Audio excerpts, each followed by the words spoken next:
Hello, everybody, and welcome to the Zoom Test Kitchen. It's Jeff Widgren, and we meet here every Friday, 3 o'clock Eastern Time, to dig into the depths of Zoom Webinar. Now Zoom OSC and Zoom ISO as well. We've collapsed those two meetings together here on Friday. We used to have Zoom OSC Test Kitchen on Thursdays. We've canceled that, blended it into Friday now that kind of the big heat is over on that, and we can afford to bring it all together, let alone represent that Zoom OSC, Zoom ISO is a pretty essential part of our toolbox as well for what we're doing. So it's a good time. Welcome, you guys. Marty, Frank, David, see Mike. Oh, who else?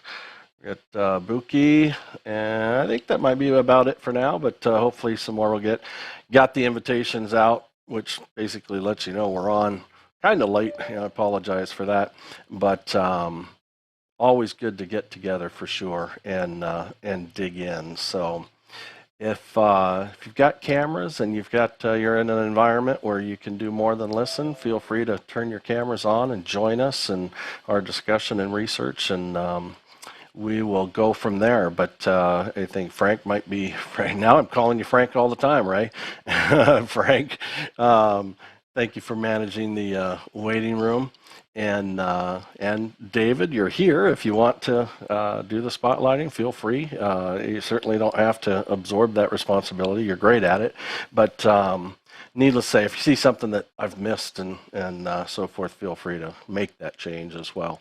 But anyways, really good to be here. It feels like it's been a while, and it really hasn't been as much as we've had some special guests and so forth that have been great. Sam from Zoom was here with us last week following Zoomtopia, giving us some insight of the what went on production-wise behind the scenes at Zoomtopia. His team delivers that, and really into the Zoom events platform as well. So we're streaming to our YouTube channel, Zoom Test Kitchen. We're streaming to Facebook group page as well. And so if you want to go back and view those archives, YouTube is probably the easiest to find with playlists and groupings and so forth. But and everything out there is in 1080 as well, so including this meeting. Hey, Jeff. So yeah. Is it me, or are we getting a bunch of noise from your mic? Maybe that's just me. Well, it might be. I don't have a lot of noise in the room, but I'll turn original sound off now that the music is off as well. Tell me if that's better. Is that better? Okay. Might be running a little hot. I don't have meters in this room, but anyways, what's new? Anybody have some fresh experiences, tips, challenges, things like that kind of kick off the discussion today? Mac got the Zoom client update. What did they take it up to? That's the only machine that I didn't check on because I run the Zoom OSC client there instead. But I know my PCs went up to 5.8. Yeah, that's what we're on now. We just got 5.8. Very cool. I'm going to bring up. Matter of fact, let me go ahead and just do it on the discussion call here. Bring up the release notes on that. Let's see, because they were a little bit more extensive than just minor bug fixes. Let's see if we can pull them up here. Release notes, that's September 26th, so that's what's coming. How about the 23rd?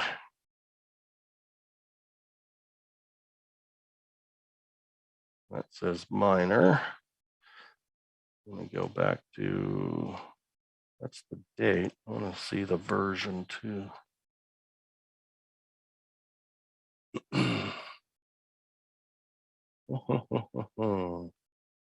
Release notes for the 23rd. Zoom client. I'll go Windows first, I guess. Yeah, there we there's go. a Windows update to 5.8.0. Yeah. So you guys should be seeing that share. So yeah, the 5.8.0 is out and says unique file names for local recordings. Each file created will be given a unique name, which is nice, which means you can start and stop and not overwrite anything. And then MSI GPO, this is kind of a corporate SSO option there. Additional time zones. Didn't really realize they'd miss time zones, but we've got 3 more added there. And then meeting and webinar features are the ones that catch our attention the most. Stop incoming video. Now, I only saw this as, and that's all I saw was the headline on it. So I didn't really know exactly what that meant. Users in a meeting can easily disable all incoming video through in-meeting controls. This may be done to preserve bandwidth for shared content or to avoid mental fatigue from viewing multiple active video participants. How do you do that? I'm not seeing that option. This is the account owner and admins and enable this. So that's going to be on the back end, it sounds like. So let's go take a look at that real quick as well. So that means you won't see anybody else's video. Yeah, kind of That's something you want to do. mute all video or something thereabouts. Let's Hmm. see if we can find it. Post video on participants. A little bigger for you guys. Are you on 5.8.0 or? I am. Okay. Mm-hmm. Meeting reactions. Hide participants' profile pictures. Group HD. Virtual backgrounds. Filters. Focus mode. Enable, there it is. Enable stop incoming video feature. Allows meeting participants to turn off all. It says meeting participants. So anybody can do this. Does not affect other participants' screens. It just shuts off. So it's the ability for anybody in the meeting to kind of mute the video. To access this feature, click the view button on the top right corner of your screen. I'm not seeing it as the host. Are you guys seeing it? I'm not on Now, that I wonder meeting. if it's one of those settings that will only take effect if you start it before the meeting. Yeah. Well, this is already on. So it was on when I started this meeting. It says it does require 5.8. Wonder if it required, I think it just would be on my end, like I would have to be on 5.8 and I am. Let me triple check that. Yeah, you should be able to see it.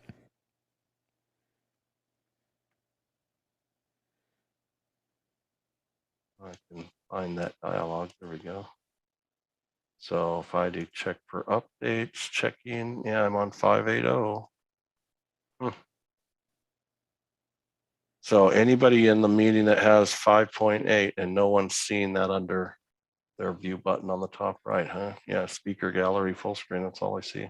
Do you think it could be possible that because we are hosts or co-hosts that we don't have it and that maybe it's just for participants? Yeah, I'm wondering the same thing. And I mean, can any of you, who's on 5.8 right now? Okay, so David, you said you are though, right? So I'm gonna remove co-host from you and see if that Okay. makes a difference. There you go. Show. No, Nothing. nothing. Premature announcement, maybe. Who knows? Okay. All right. So then it also says, and this is good. Poll access for alternative hosts. If meeting hosts add alternative hosts to their meeting, they can allow alternative hosts to add, which is the biggie. That's like you had to be the account owning host to be able to add the poll questions. You can launch them. You've been able to launch them as a co-host for a while now, but you haven't been able to add them. So an alternative host, which we'll dig into in a moment, alternative host in the meeting will have additional in-meeting options to add, edit, which launches the web portal. I to this day don't understand why it has to be done in the web portal, but it is. The big thing about that is just not to confuse alternative host with co-host. That is not the same thing. And an alternative host is an individual who uses a Zoom account that's part of your organization, your master account, and you all work at the same company and so forth or whatnot. That's an alternative host. Can't be somebody who's outside your org. Easier emoji selection for in-meeting chat, entering a semicolon, or I guess they could actually literally mean these apostrophes as well, I guess. Possible. Maybe just a colon and 2 more letters in a chat. So a colon and 2 more letters. I did a colon and an EE, and it did pop up some options. Beer, deer, feet, beers. So it treats it like a search, kind of a hot search. Keywords, maybe, or sort of key letters. That's kind of cool if you're often using emojis. Available now, emojis. A bunch of people, Leland is typing a bunch in, but I'm not seeing the emoji. I'm just seeing the letters. Are you not on 5.8, Leland? Is that? Oh, okay. That's why. Yeah, that would be why. Yeah, so if you upgrade to 5.8, when you type those characters, you'll actually get a pop-up list of emojis that it found associated to them. Anissa, I'd love to hear how you use those emojis in your Bible study. That would be Definitely. That's interesting. Sure. We use them for noting scripture, for putting calendar dates. So I'll put a little calendar icon when we have a Q&A. Well, because we're just using meetings and not webinar, we'll use the question emoji and say, okay, put your question here. And that's how we can visually see them in the meeting chat. And so that makes it visually easier for people to see especially when there's a lot of conversation going on in the meantime. It makes our important notes stand out a lot better. So how did you figure that out already and make it like useful? Because didn't they just release this yesterday? Oh, they did, but I've been using the Windows emojis. So the window key and the dot, and then just copy paste in what following the same. Cool. Yeah, very cool. It just makes it shorter. Mm-hmm. Very cool. Aligned. Oh, this is good. Aligned separate audio tracks, which means white space now exists in ISO audio. So when you record locally, you can check an option to get an ISO audio of each person in the meeting, but they never included the white space. So you couldn't play, let's say, all 8 tracks and have them in conversation.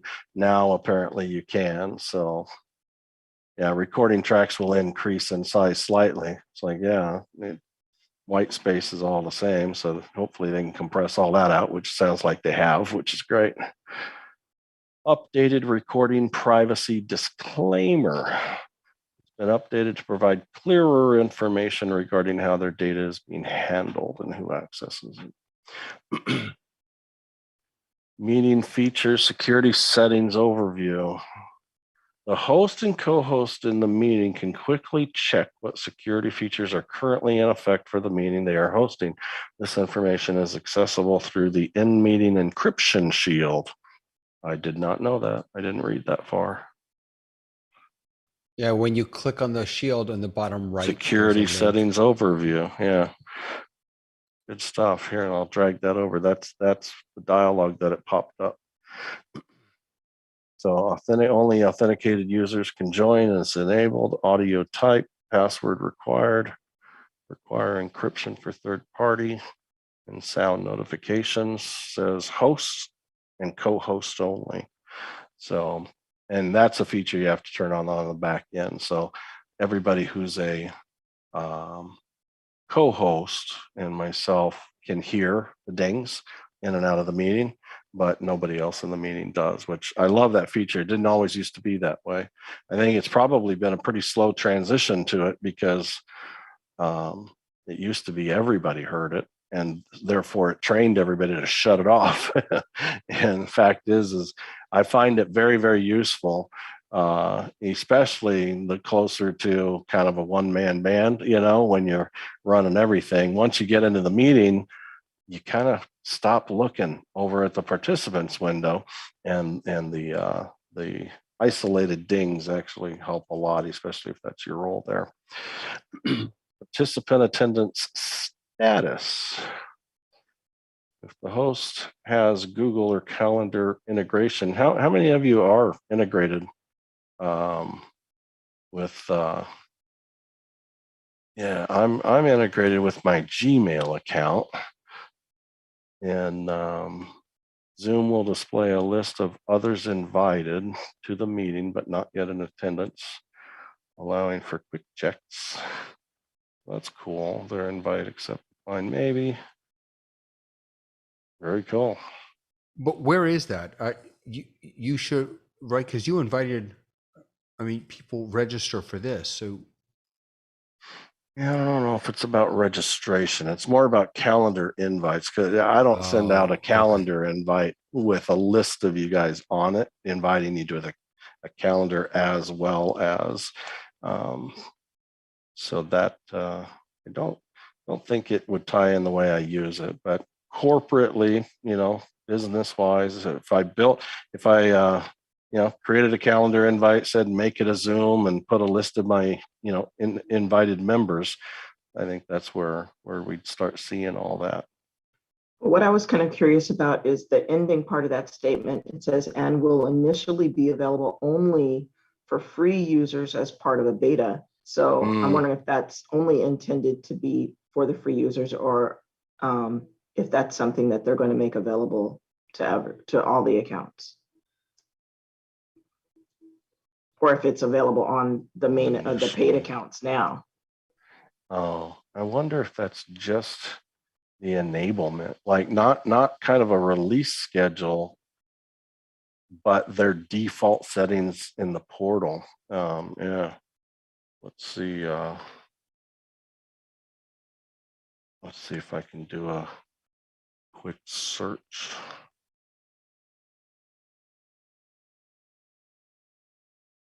Always have to guess on what to search for. Identify, join before, invitation email, language. Yeah, that's not it. Nothing for calendar on this page. Nothing for participation attendance status. Yeah, let's do participation.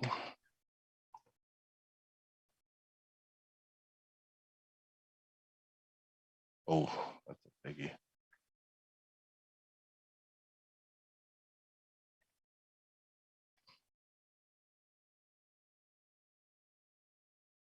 Oh, what is that? Oh, children education status up top. I'll have to dig a little bit more to see where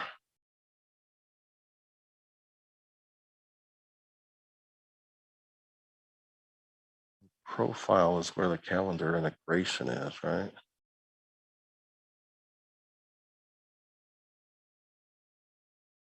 Sign in the events meeting. I thought that's where the calendar integration was. Now I'm not seeing it here. Well, you can It's add an at the event bottom. Like, Oh, It's yeah, there. Mhm. yeah. Sorry, Marty. Huh.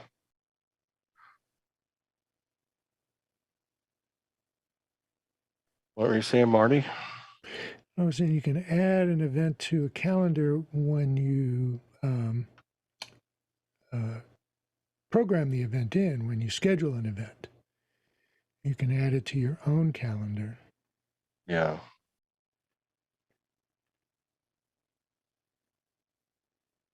Let's go to the richer chat features, rich text formatting. Can I just ask, does anybody outside of Zoom actually use the Zoom chat, not in meeting Zoom Yeah, out chat, of but meeting. Yeah. That's how we survived our entire last year in my really? office. Yeah. We use it Wow. all day, every day. That's great. And I use it for my church too. I honestly don't think I ever even knew it existed until Zoomtopia. Wow. Yeah, I they've was been surprised you guys haven't made a channel for this for us to join that way to talk outside of the group. yeah, So, I so does it work like channels in Discord or channels in It's Slack? Is just that like Slack. It's just like huh. Slack. Yeah. But yeah, I well, find it less confusing than Slack, honestly, well, or straightforward. I'll have to check that out. And the thing is, and this is where this applies to, right? It is the out of meeting chat. That's where the enhancements have been. Yeah. But it's like it's either I think if when they say chat versus in meeting chat, that's the distinguishable difference between the two. Is if you just assume chat, most users assume chat is chat, and because we're almost always in meetings, right? But it's chat versus, I believe they use in meeting chat when they're talking about our in meeting chat versus the outside of the meeting, which is accessible from the Zoom dialogue, right? So this familiar screen that we dig into, we hardly ever go here. Ed and I did an example on it, but you can tell I've done nothing with it since. But you can add channels and bots and the whole bit. Anessa, can I ask you a question?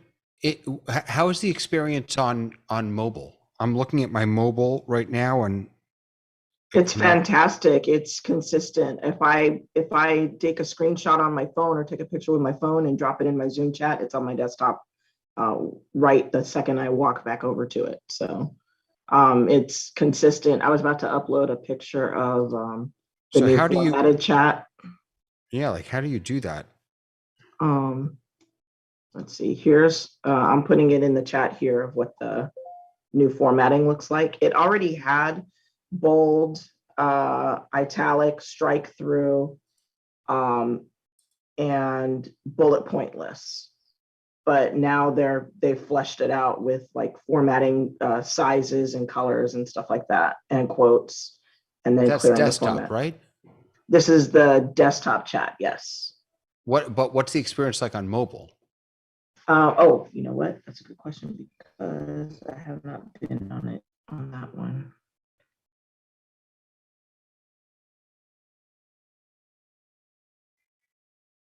No additional formatting on mobile. It's standard. So that's what you just sent out, which is that Mm-hmm. toolbar. Cool. Yeah, they just expanded. So there was no toolbar there before. It was just if you highlighted the text, then a overlay above the text would pop up with bold, italic, strike through, and bullet points, and that was it. But now this is like a permanent part of the chat. Cool. Mm-hmm. So that's pretty helpful. Quoted messages. Customization for personal note can be configured to display a specific period of time as well as appearing above the text input box. Status. Support for search and link previews with advanced chat encryption.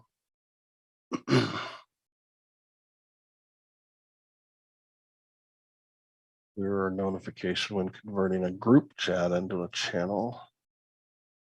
Updated new chat button.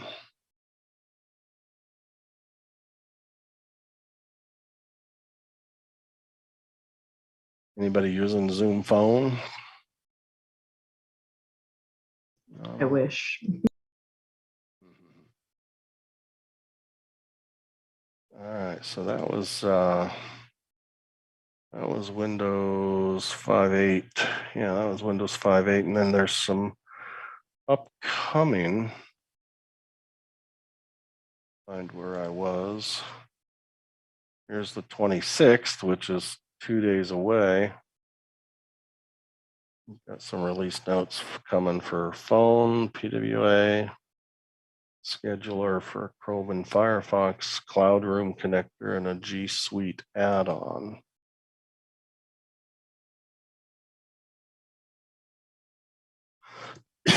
Excuse me. All right.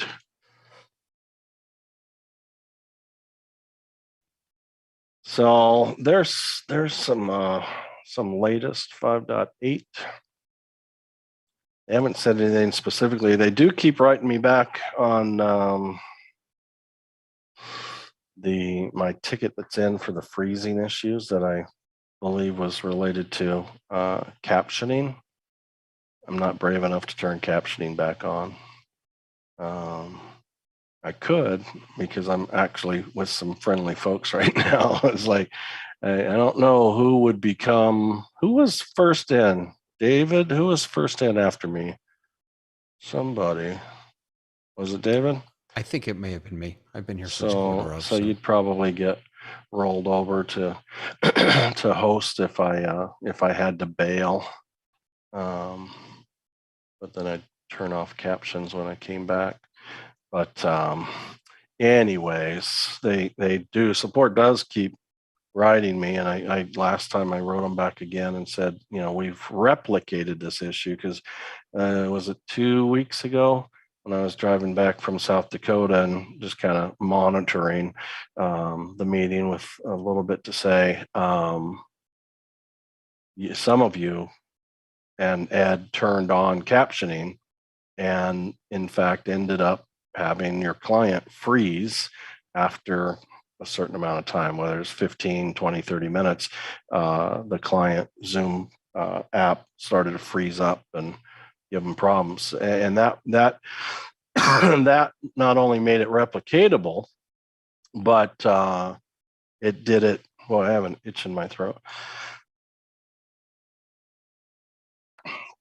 See if it helps. If not, I may have to have water. It happened on both AMD and Intel based machines as well. So we'll see. I had an hour and a half long Zoom last Friday evening with the live transcriptioning on. No issues then, but I did used to notice it a long time ago when they first implemented it. Huh. Yeah, mine just started. It started at like 5.7.6 is the first time it had ever done it, and it did it in the kitchen meetings 2 weeks in a row, and then they released 5.77, 5.77, and specifically said that that was a fix for AMD freezing issues. Like, bingo, that's exactly who I am and what I was experiencing. But my second occurrence of it happening was after I applied that patch, and so I'm kind of thinking, man, it didn't fix it. But then I saw some posts out there regarding freezing and captioning, and so I started to kind of test and bang away on that, and was able to confirm that could make that happen. So looked like although they fixed the AMD issue, the captioning seemed to be the hook. So, and I don't know if it's across the board or not. I mean, I saw several people, but at the same time, I haven't seen it occur since. So it may not have been so much a Zoom issue. They use Rev, behind the scenes, and maybe Rev started, sending something that caused an issue, and maybe they had a fix behind the scenes that they never really had to announce. I'm not sure, but I haven't heard of the issue here in the last week and a half or two. I used transcriptioning last night on the show. You an hour you and a half. did, Yeah, and yeah. it was pretty smooth. What version are you on, Marty? 578. 578. Yeah, that would have been, as my experience has it, it would have been affected. So, yeah, I did notice. And it almost seems like the transcription, because your transcription looked really clean last night, and almost like it had a slightly different look to it. I'm going to go ahead and turn it on. I'm a daring soul. All right, allow participants to request live transcription. So, have you ever been asked? Yep, Joe just did it. Yeah. I say before I even turned it on, Joe sent me a request that live transcription be enabled, and I can click decline or enable or decline and don't ask again. Sound like Joe's parent. Anyways, I'll enable that and see what that's like. We will see. So I'm going to go to subtitle settings, see if anything's changed. I know my font is really small. I'm going to make that bigger. I don't like these little pop-ups though. It's on my stream capture machine, and that would sit there for everybody. I'll go ahead and turn it on though, so that the stream can see it, show it, make it a little bigger. Yeah, I do wish it would show up outside the window. You can move it around. You can click on it and drag it. If you're not on, you can move it around. And I was thinking there was even a time not full screen, and it seemed like there was some combination at one point that I was able to, in fact, get it outside the window, but it's bound now. It's definitely bound inside. I thought it was interesting though. I live stream our Zoom Bible studies to Facebook, and I had the transcription on, and it was showing up in the Facebook feed in the window. And it wasn't obtrusive or anything. I was able to get it in a position where it wasn't blocking anyone. But then when I watched the recording back on Facebook, it wasn't there. So it allowed it to stay separate, even though it was coming through the feed. So I thought that was kind of interesting. So were you streaming to Facebook from Zoom? Mm-hmm. Yeah, that would be why. Nothing carries out through Zoom stream. It doesn't stay as part of it. Yeah. Yeah, what you're seeing inside Zoom isn't what ends up on the stream. Although, so Anissa, do you attend Marty's group, Hybrid Ministries? No, and I would love to hear more about it. Yeah. Okay. Marty, go ahead and do it now so we don't forget about it. Go ahead and tell us about the Hybrid Ministries group you've got. Well, we run it every Thursday evening at 7:00 Eastern time, and we talk about all things related to House of Worship, live streaming, interactive streaming, technical value, volunteerism, how to work with the worship team, workflow, all of that. And last night we did an all Q&A show, trying to figure out where people are. But most of the time we'll have a topic or two that we start off the show with, and then go into Q&A afterwards. So it's been a really good show. It's been running 26 weeks now, and going strong into our second season. Can you pop a link in the chat for me real quick, please? Oh yeah, absolutely. Awesome, thank you. I got to learn what a sukra was yesterday. Suka. Yeah. Suka. And is it spelled visually? It would be Sakura, or where's the Sakura versus Suka? I have no idea what a Sakura is, but a Suka is Sukkah. SUKKAH. That's why I'm not seeing it. I typed it wrong, so my response didn't come back useful. But yeah, I popped into David's group, Rabbi David at that, and it's Torah Tech Guy, right? Yeah, you got it up there on your screen. And he says, "Are you in your sukkah?" And I'm like, "Well, you kind of have to tell me what a sukkah is, because I don't know how to answer that question." But it was great education, and love learning other practices and beliefs and so forth. It's fantastic. So Awesome. very good. So streaming from Zoom and has always been a real weak spot, like no multi-spotlighting, captioning, things like that. There's just a lot of things that do happen in the meeting but don't carry out to the stream. Marty, you were streaming from Zoom, right? You had Zoom doing your stream to YouTube last night, and I had heard, that's why I looked actually, that, and so I went to YouTube, and in fact, it was showing the multi spotlights in YouTube. Then that was coming from Zoom stream. So they have improved that, I think, really over just the last week and a half. And I'd like to actually, let's go ahead and let's test that. I'm already, let's see. Leo was hosting, and I'm not sure if he had, when you rearrange your gallery view as the host, there's an option up in the view menu to follow host screen. Yeah. I don't know if he had that enabled. Or if that would have made a difference.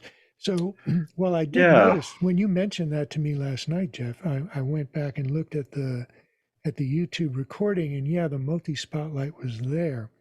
What I found interesting, though, was when I downloaded the recordings from Zoom itself, there's no multi-spotlight. There's not an option to record that multi-spotlight in Zoom.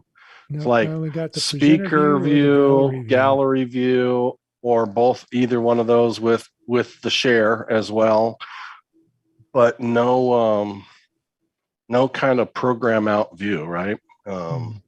As you would think that it could or should. A local recording will do it. If you do a local record and have multi spotlights or pens on that console, it'll capture it. But so let me the local in the cloud, right? Because I cloud record and get the multi spotlights. Well, that's what I did. That's what I did last night. I recorded in the Zoom cloud, and all I got was the speaker view or the gallery view. I did not get the multi-spotlight view. Interesting. Yeah, because I record our webinars, and I'll do multiple spotlights and then pull the gallery view display, and that works. But I also will purposely have anyone who's not speaking that's on a panelist side turn off their cameras. And then I turn my settings to hide participants that have cameras off. And so it only will show the spotlights and nothing else, even though they're in the gallery. So which recording view, which recording in the cloud do you view? Shared screen with speaker, gallery, speaker only, shared gallery screen with only? Gallery view. Shared screen with gallery, and then when the main person is talking, I only spotlight the one, and it only shows the one. So I'm playing a Zoom Test Kitchen recording right now of shared screen with gallery view. Yeah, sure enough. Yeah, that's right. So I can see. I just kind of fast forwarded wherever, and I've got a. Here, let me show you what I'm looking at. So, hey Jeff, Dave Brady here. Yeah, Dave. Hey, just wanted to comment because I've seen that same behavior, and if you're having panelists turn off camera, it's not quite the same as the whole multi-spotlight thing. I've been using the multi-spotlight and noticed on the past week or so that the resulting RTMP stream out to wherever you're sending it, it will honor it, even if panelists keep their cameras on. But the Zoom cloud recording is always going to be its native gallery view and not really the true multi-spotlight. So in my productions, I'll tell people to leave their cameras on, spotlight around them, and what's hitting YouTube, Facebook, what have you, is seeing the multi-spotlight. But the gallery recording will always have all cameras on. But it does seem to narrow it down. So like here's the large, like, unfiltered gallery, right, in this recording. And if I back up, that I've got to assume that is a multi-spotlight. Unless others are turning off their cameras at that point. No, we didn't. Yeah, that's my point here. Is we didn't. I mean, I gave zero instructions to do that for an outcome. You know what I'm saying? Yeah, it's definitely something newish that I've noticed over the past couple of weeks. So you can see that it doesn't record side by side like it might display it in our client when Joey is spotlighted and has a share going. It's still that top right corner view, but it does in fact, gallery is full there. Don't know. I'm just bouncing through. I don't know where we go here, if we have some more spotlights coming up.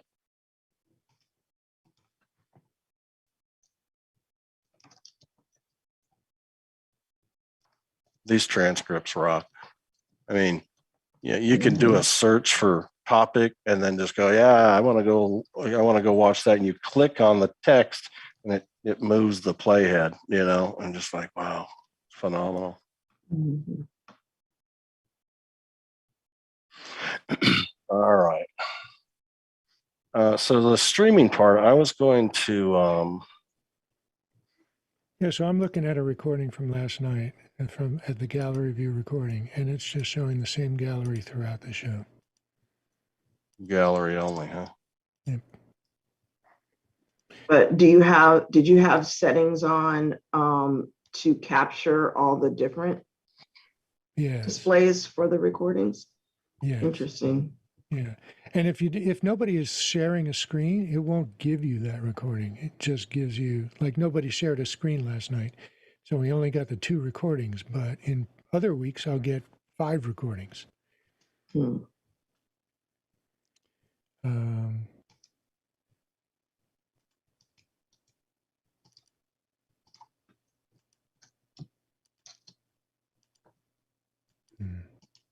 Yeah, record active speaker, gallery view, and shared screen separately. And then gallery view with shared screen. This says gallery view is the default. When someone is sharing their screen, active speaker will show on the top right corner. We saw that. But we also saw spotlighting, multi-spotlighting there. So let's do this. Let's just do a time mark. So how far into the meeting are we right now? 45. 2:45. So we're about 45 minutes in. And I'm going to spotlight myself. I'm going to spotlight Marty. I'll spotlight David. I'll just get a 4 up here. And so now we've got a 4x spotlight. I'm streaming that because I'm doing, screen capture to stream. But after the meeting's complete, now I'll have a 45-minute reference to look at the recording to see if by intention this actually captures the spotlights in that gallery recording, because it sure looks like it does. Okay. And then on the streaming portion, I was going to set up, if we share my second screen and go here to stream live to Facebook.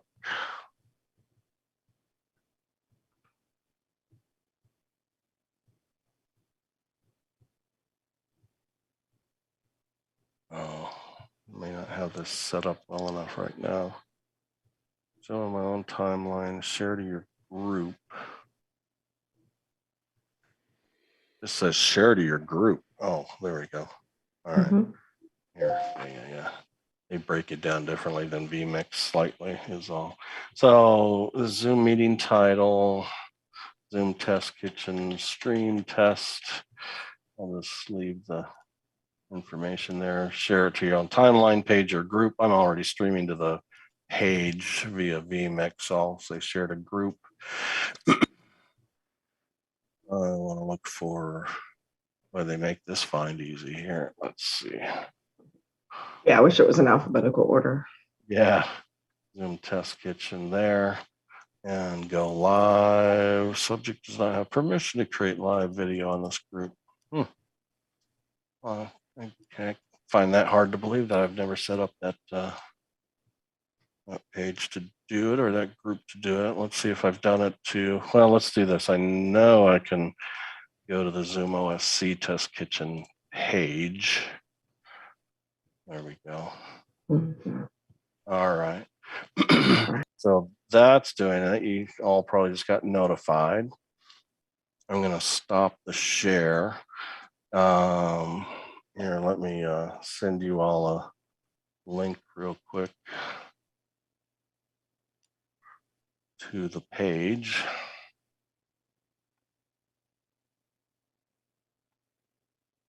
In the chat here is the link to that page. And let's go see what it's doing for us. Yep, I'm seeing this 367 spot up of live video feeds. Okay, so it looks like it's doing It's going to be about like 30 seconds out.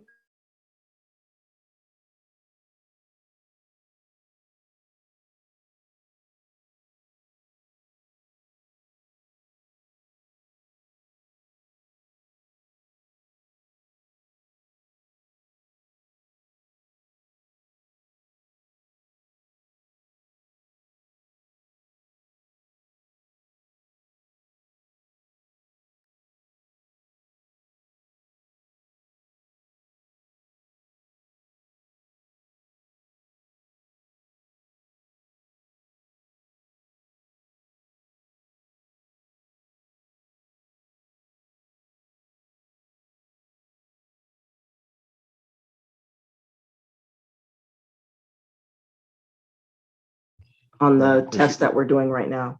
if you wanted to post the meeting info to them, that's fine. Okay. Got it.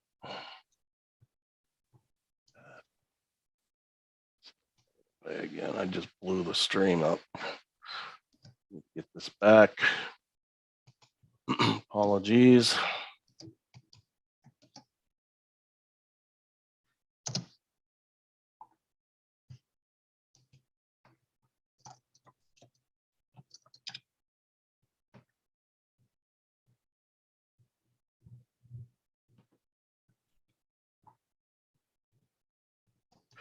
Is it back? Like it's back. All right.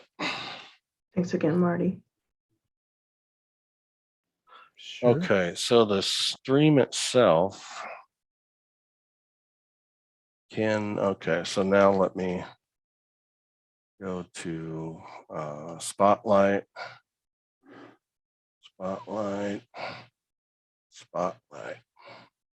There's a three-way spot. Let's see if the stream follows that. I'm seeing Jeff, Frank, and There David. they are. Yeah. And I'm going to add, let's count some seconds here too. I'm going to add Marty. 3, 2, 1. 1, 2, 3, 4, 5, 6, 7, 8, 9. There's 10, Marty. 11. You got him. I don't see him yet. There he is. Okay. So that's not bad. 10 12, seconds. 12, 10 to 14, maybe, depending on latency at all. And Jeff, Yeah. you're using the built-in software encoder from Zoom, right? Yeah, I told Zoom directly to do a live feed to this Yep. Facebook page. Cool. Very What's- cool. So What's crazy to me is that's the nice. Facebook feed looks nicer than my Zoom feed right now. The picture's sharper on Facebook. Take a look at compare it to the Zoom Test Kitchen YouTube channel. Yeah, YouTube commonly wins on the look of the resolution. See, like Facebook, this Facebook feed. Oh, look at that. The only thing I've noticed is the software encoder from Zoom caps out at 720p. So if you want 1080, you got to use a hardware encoder downstream of everything. But I'm looking at this right now. That's what I'm cut. Oh, this is. But I'm not looking at the right feed. I'm looking at it going, it's 1080, but I'm looking at the wrong feed because it says published by vMix. If you hit the gear, yeah. you know, I need to go to Zoom OSC. That's why because we're doing this the OSC Test Kitchen, right? Right. That's where I'm looking at it on an iPad. Yeah, that was my mistake. Yeah. Both okay. YouTube and Facebook look really crisp. Yeah. So yeah, the vMix, the vMix stream, which is to the Zoom Test Kitchen page, is 1080 because they use the API and they're a, I don't know what they call it, a partner, and so they're approved for 1080. The Zoom stream, like David said, is maximum 720, and then I just missed what you said about the YouTube comparison. It's crystal clear too. Is it? Good. Yeah. But yeah, if that, you, I mean, on the YouTube player, if you hit the gear in the lower right corner, it'll show the resolution, and the max resolution that's available probably going to be 720, I would think. No, YouTube's 1080. Oh, are you streaming from vMix to YouTube then? Correct. Okay, there you go. Yeah, it looks good. I'll be back in a minute. I'm going to jump on the computer and join into the fun. So that's good. I've been wanting to confirm what I saw, and I figured I'd do it in the kitchen, and it's working fine. So multi-spotlighting on streams from Zoom. That to me, that's a huge announcement because it's always just been such a. I mean, I've been I've done freelance work into gigs that they're streaming to Hopin or I'm trying to think of a couple other platforms I've had to support, but they stream to the platforms and their expectations are multi-spotlighting, and it's just like you're not going to get them, because when you have a speaker, you have a share, and and you have to, and then you have a spotlight of the speaker. And the best you're ever going to have been able to get is, that top right corner with the share. And you're still only going to get that. That's interesting. Let's do this test. Will it multi-spotlight with a share, which would be not just the top right corner, but it would drop you down on like a vertical thumbnails. So let me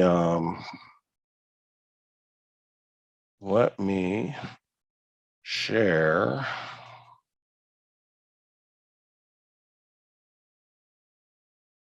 my screen, which is just viewing the stream that's the Facebook stream, and then spotlight myself, and then I'll add a spotlight of David. So in Zoom, we have a double spotlight. Does it change? Is anybody else hearing multiple sound? I'm hearing multiple audio. Yeah, No. anytime you bring up a stream, it's going to probably default on. So you'll have to mute those additional views. So this behavior is the same. When Ray had something to say and then I had something to reply with and so forth, I believe if I do a single spotlight on this, if you're watching what I'm watching, you are watching what I'm watching because I'm sharing it. Top right corner, me right now because I'm speaking. But David, go ahead and speak. Sure. This is David oh. talking from sunny Florida. Hello, hello, hello. Okay, and Hello. that top right corner will flip to David. I'm pretty daggone sure. There's David Brady and Sorry, David. and then David Paskin. There we go. Yeah, I didn't recognize it. I should have called that out. But anyways, it's active speaker mode. Now, if I remove my spotlight and now I have a single spotlight of David Paskin only, I'm going to keep talking, but I'm pretty sure that top right thumbnail is going to change to David, whether I'm talking or he's talking. So when you're streaming from Zoom, if you'll when you do a single spotlight, it's a lock. But the moment you do a multi-spotlight, it changes to active speaker. Even if in the client you're multi-spotlighted, it changes to active speaker. So kind of good to know, at least the behavior of it all. But multi-spotlighting is supported, just not with a share turned on. So that's a good find. This is for David. Back to his shirt. He goes with his nice. shirt. That's right. That's awesome. That's awesome. Okay. So we've got that. Anybody want me to keep this Zoom Facebook stream up? Otherwise, I'll stop it. Oh, good. Thank you for testing it for us. Oh, you bet. Okay. It's really good to know. All right. I've been wanting to roll into, kind of some what categorically I'm really hesitant to go in the Zoom test kitchen and say, let's talk about and demo sharing. You know what I'm saying? Because it feels so basic. But the fact of the matter is, the more jobs I do, the more people that need to really recognize all the options for sharing, right? And which ones are good and bad and how to really leverage them and so forth. So I'm going to do it. You guys okay with that? Just go through some of these sharing options, multiple apps, right? Like being prepped with shares that are kind of preloaded and different approaches. And so I need to kind of, teach while I demonstrate. And so I am going to,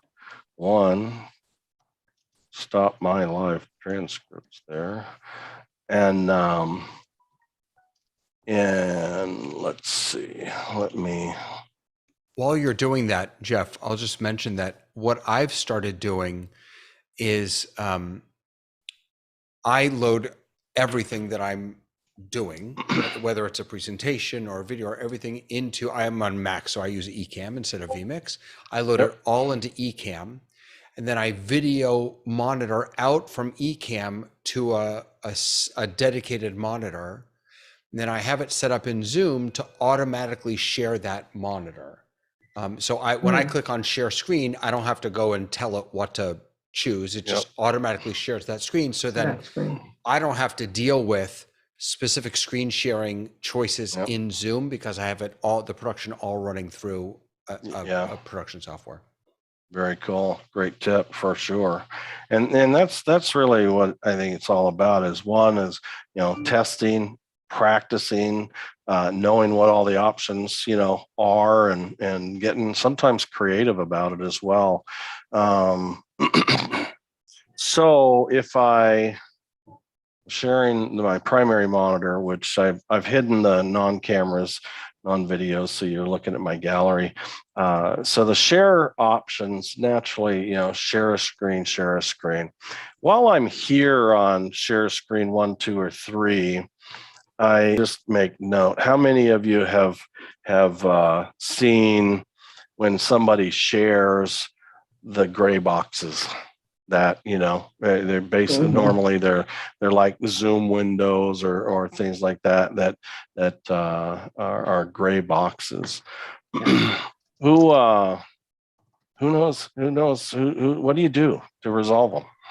When somebody shares, let's say it's your gig, you're the moderator, somebody hits share, you're testing it, you go, you got gray boxes. You need to do what to fix that before we go live? Tell them to turn off optimize for video clip. That's definitely one approach. Optimize for video clip. Seems backwards, especially if it's going to be a shared video, but it does. It will stop that behavior. The other that I know of is that it seems to only happen when they share the application, not the screen. And so if they're in a position to be able to share their screen instead of the application, then they can still select optimize for video clip, but the screen share instead of the app share seems to avoid that issue as well. And I don't know what the exact answer is, but there's only certain computers / graphics cards that actually produce that problem itself. And Jeff, this is yes, Joe. Yeah, so I've seen this before, and it's been a while since I've done it, but there is a solution, and it seems to me that it happens more if you're sharing your screen with a Mac than it does with a PC. But there is a shortcut. I don't remember what it is. I have it written down somewhere, but it's Control Alt something or other, a Zoom shortcut that turns off the menus, so the menus don't pop up on your shared screen. There is a way to do it. Now I'm going off. Maybe I don't quite remember. What I'm telling you is only half right or 3/4 right, but there is a way. There is a way. I could look that up again. I have it written down somewhere. Yeah. Well, I mean, I know under settings, there's definitely let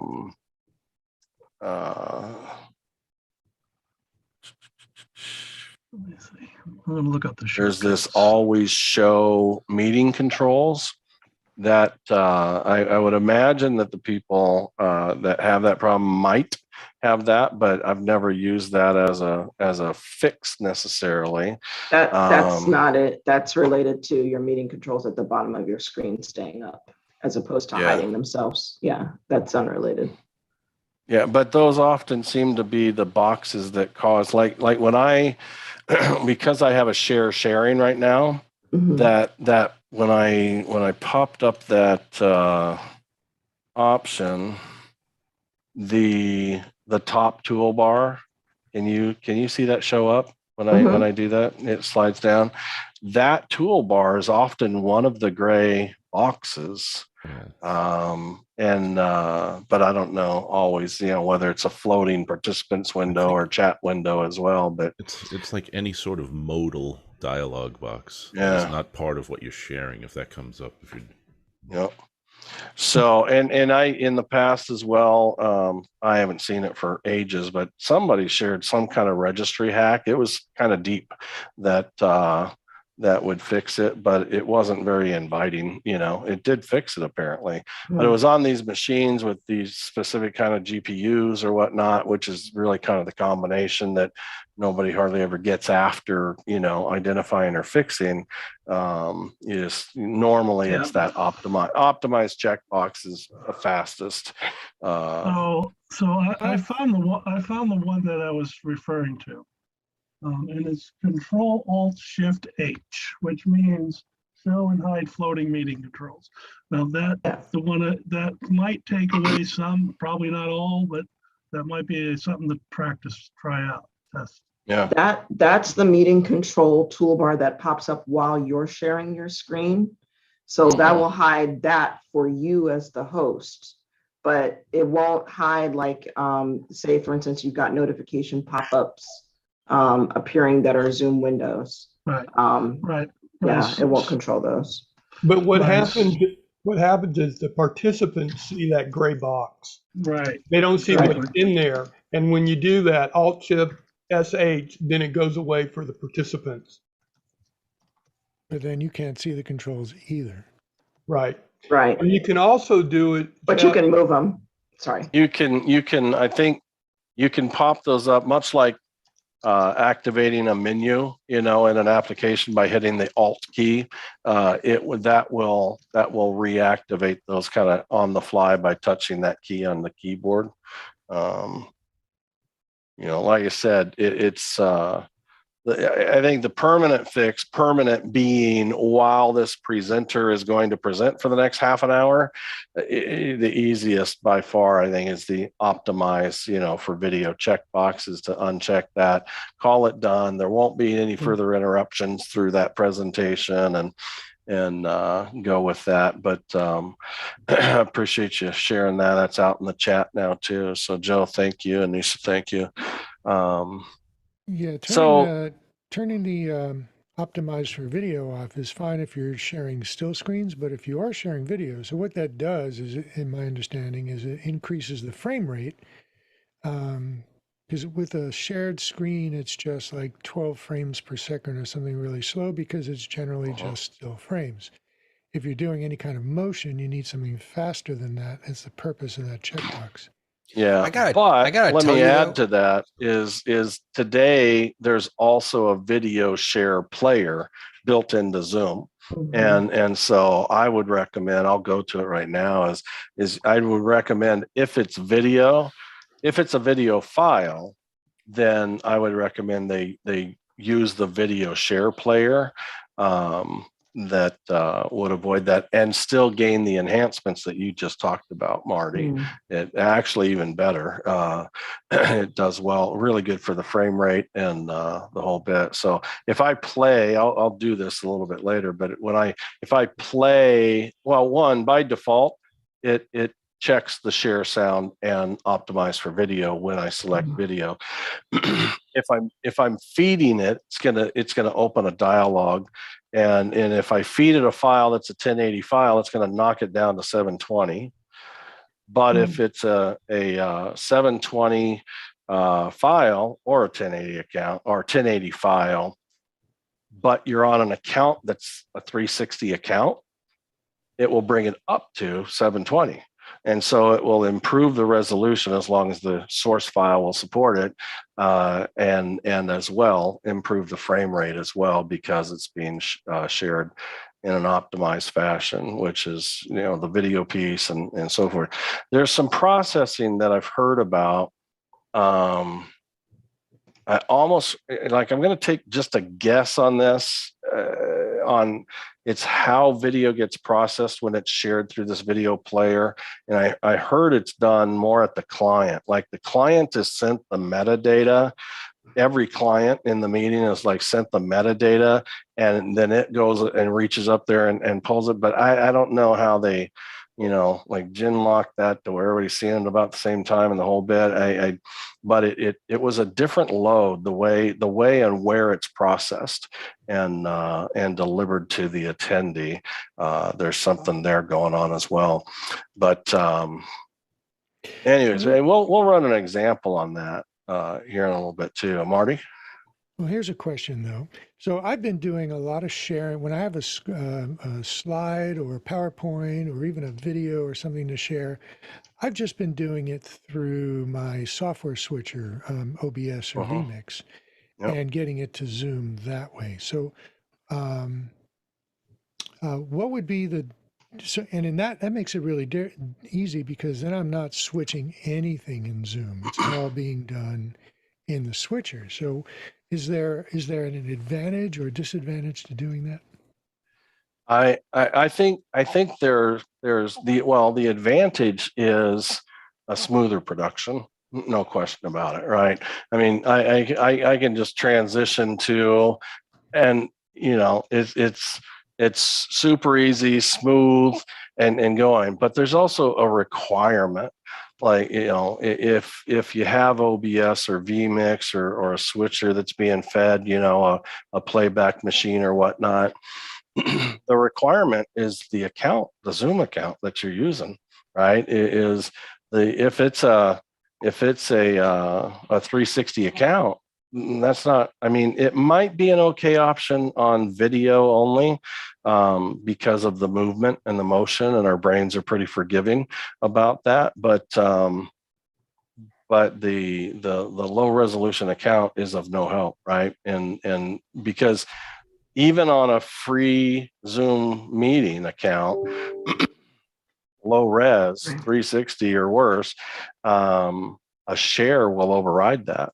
And you know, if I were to share my if I shared my desktop right now, and you get that, if you'll go to your um, top left green shield and go to statistics by clicking on the gear icon, you'll see that the under the screen sharing tab, you'll see that it's actually sharing at 2K, you know, which even exceeds the 1080 account that we're on. And with that, it overrides the capability of the Zoom license that is hosting the meeting. And so that's a you know, pretty significant benefit as well. So, you know, when you really kind of understand all the pieces and parts, decisions are made on that. You know, is what kind of an account, what are you going to be sharing? Is it, you know, is the account just too weak to support putting a PowerPoint in vMix, because the text will fall apart on a low resolution deal, where it's going to be much more advantageous to share that PowerPoint because of that resolution trumpage behavior, if you will. It'll trump the low resolution account and make it readable. But there's sacrifices to that. I hate not being able to, you know, balance out the size of the side by sides or the picture in picture and things like that. And so, you know, ultimately it helps a lot to have a 720 or 1080 account. And, you know, as Sam said last week, you know, Zoom announced that, you know, anybody on a paid account can get 720 HD now. You know, just go request it and they're going to grant it. And then you're going to have to be on a business or enterprise to get the 1080, and or you can get it on a per event basis, I think he said, and where they'll turn it on and turn it off. I have a screen share question. Is there a way in just meetings, when you're screen sharing, to not have the active speaker up in the top? Because what I end up with, what I end up with is a you know, because I'm sending myself often into screen share along with text or along with whatever through eCam, you get a big me and then you get the little me, which is really annoying. Yeah, you know, so you're going to have either the active speaker there or the spotlighted person or whatever. And you know, what I would do if I go, I really don't want to be seen on camera while this thing is sharing, whatever, whether it was a deck or a short movie clip or whatnot, I would in vMix just do something like that.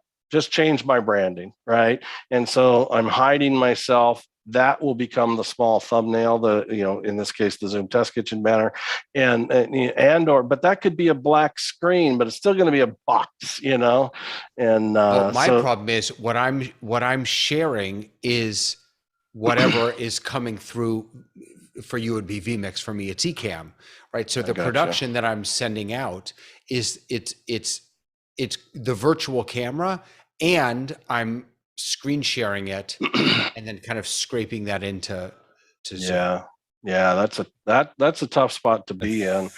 I'm not sure if it makes I don't have either of those applications. I'm literally just straight Zoom to Facebook or YouTube.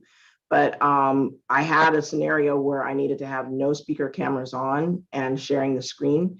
And what I did was, back to that same situation, I had everybody turn their cameras off. And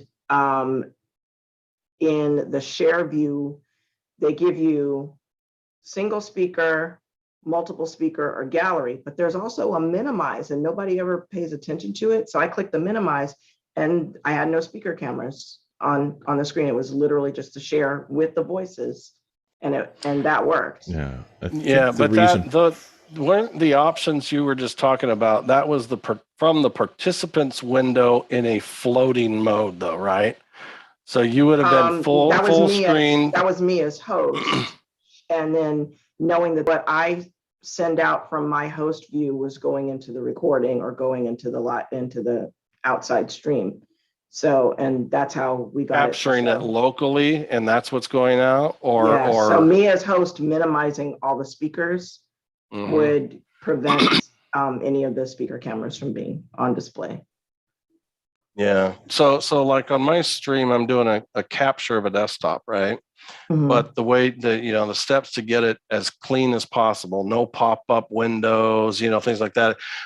I disconnect participants from the client window, right? It's a floating participants.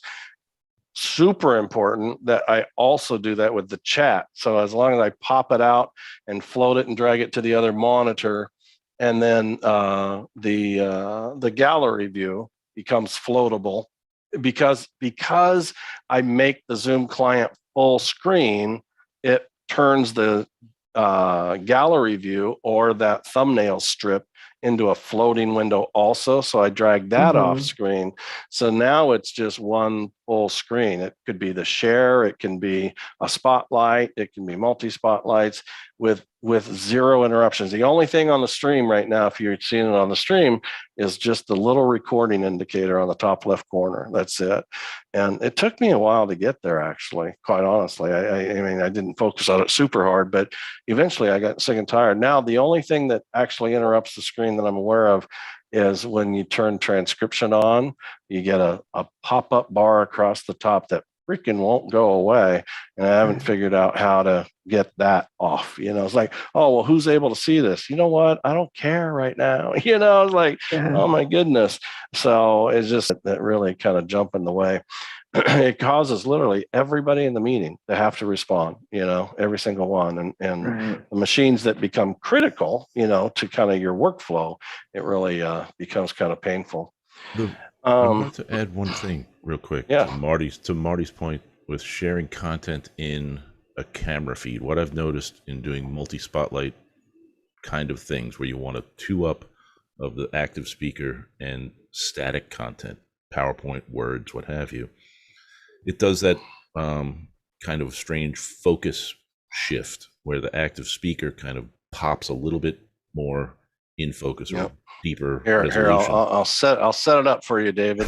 And then since you're talking about Marty, is the text then suffers because it goes kind of a little fuzzy unless there's the yellow band around that box is the one. So you're saying so right now I have a double spotlight, right? You and Marty. Right. If Marty was instead a PowerPoint that I was feeding in via vMix, for instance, or OBS, that's your point, is only one of those windows is going to get focus at a time, high resolution focus. Kind of, yeah. I'm not sure if it does that, it does it dynamically. So if Marty were to speak, my image should fuzz out a little bit. Oh, it does. Yeah. Go ahead, Marty. Okay. So it really did. Now I've got the spotlight and absolutely I get a higher resolution than you, I guess. Yeah. So we've noticed in those kinds of scenarios, if you have static content, especially words, people will always complain. It's like, oh, the slide is blurry. So it's, just something to look after or to look out for. When they weren't spotlighted, David's picture was crystal clear, and then the minute you spotlighted both of them went blurry. Yeah, it chooses one or the other. Yeah, and, even in the full gallery, now that you're aware of it, you'll notice it as people speak within a gallery mode. Oh yeah, the active speaker is kind of in focus, and the rest kind of fuzz out just a little bit. So I want to test this out. So. Take it a step further. And to Marty, by fuzz, I mean like image, not sound. So don't worry, it's not like So I now my camera that had my mug a moment ago is now a PowerPoint slide, and but my microphone is still behind that slide, right? So that's why it looks really sharp right now. We're on a 1080 account. I'm speaking. and that's what's behind. So that slide is being considered the active speaker right now. So now I'm going to quiet down, and David's going to. I want to see how much the slide falls apart. I'll see what we can do to see if that'll fall apart. That slide might not be too bad. I'm going to continue talking. That's not too shabby. But if you advance to the next slide, if I say next slide and you stay muted, let's see if it deteriorates at all. Not too shabby. Yeah, it's a weird one. No, it's a great point, because I know. I mean, logically, I it's a absolute known behavior, right? And but it sure seems to affect like live video more. So well, let's try this. Let's do. I'm gonna. If you're advancing someone else's slides, that might affect it also. Yeah, that's kind of our workflow currently. So I'm gonna play the video, and then I'm gonna I'll duck the audio a bit, David. And when you hear it duck, go ahead and speak up, and let's see how much happens here.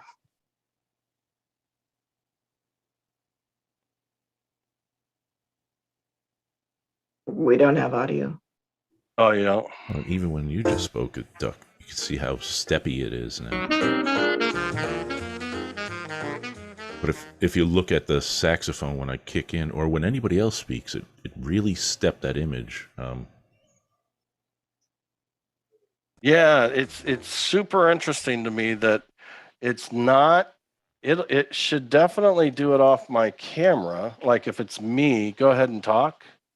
Sure, I'll continue to talk for a moment, and I'm going to continue to talk into the microphone. You know why I'm not seeing it? Are you guys seeing me step down when he talks?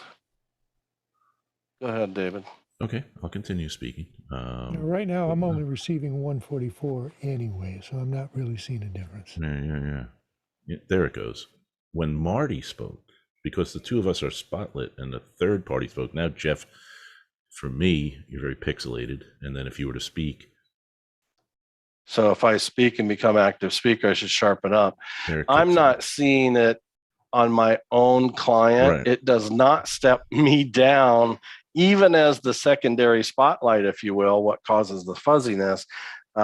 Interesting. So did you guys see any real step down? Like when you can definitely say, yeah, video, two spotlights, definitely, step one up, one down, one up, one down based on active speaker.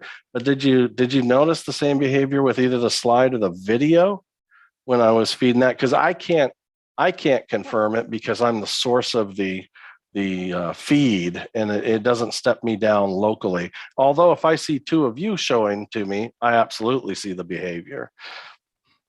I'm on a mobile, and it's hard for me to see the difference, but I do know from Zoom meetings when there's a 2-up pin, it basically sharpens the active viewer and the active speaker, which is another endorsement for a Zoom ISO.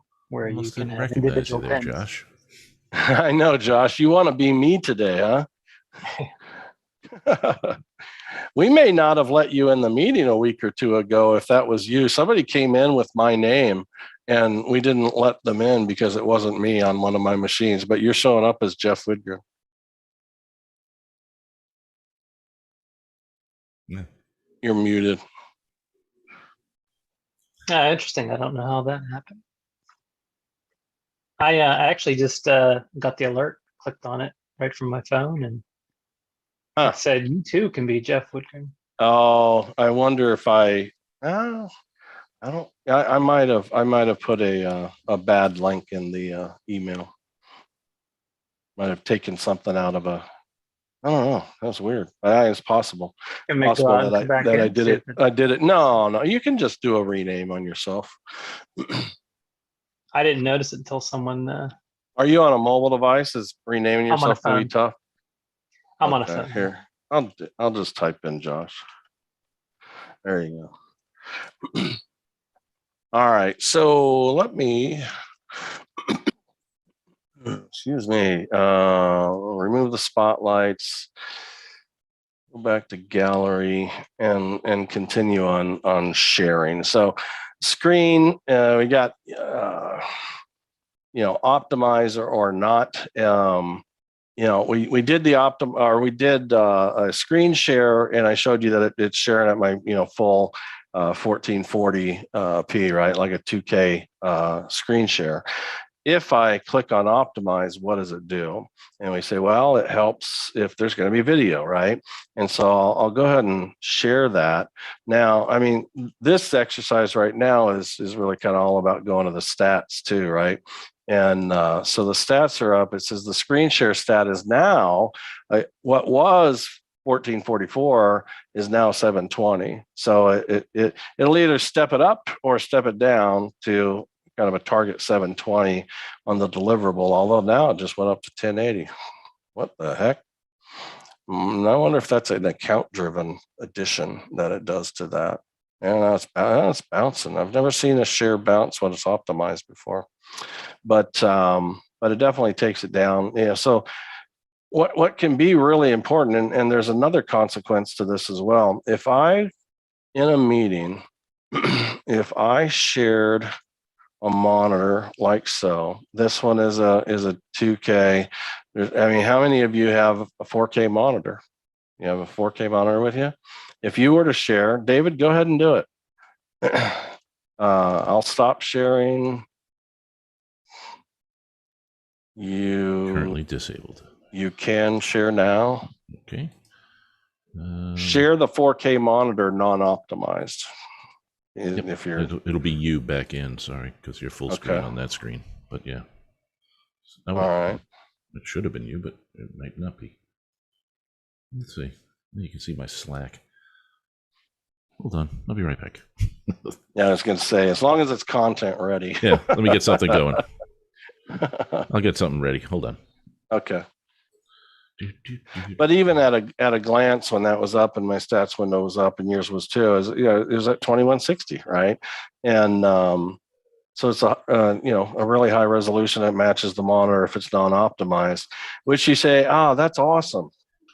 Until if you have a dependency on the recordings that get recorded to the cloud,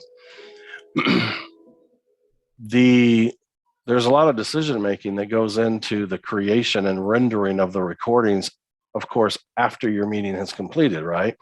One of the reasons they have to wait till the meeting is complete is it has to, go back and see.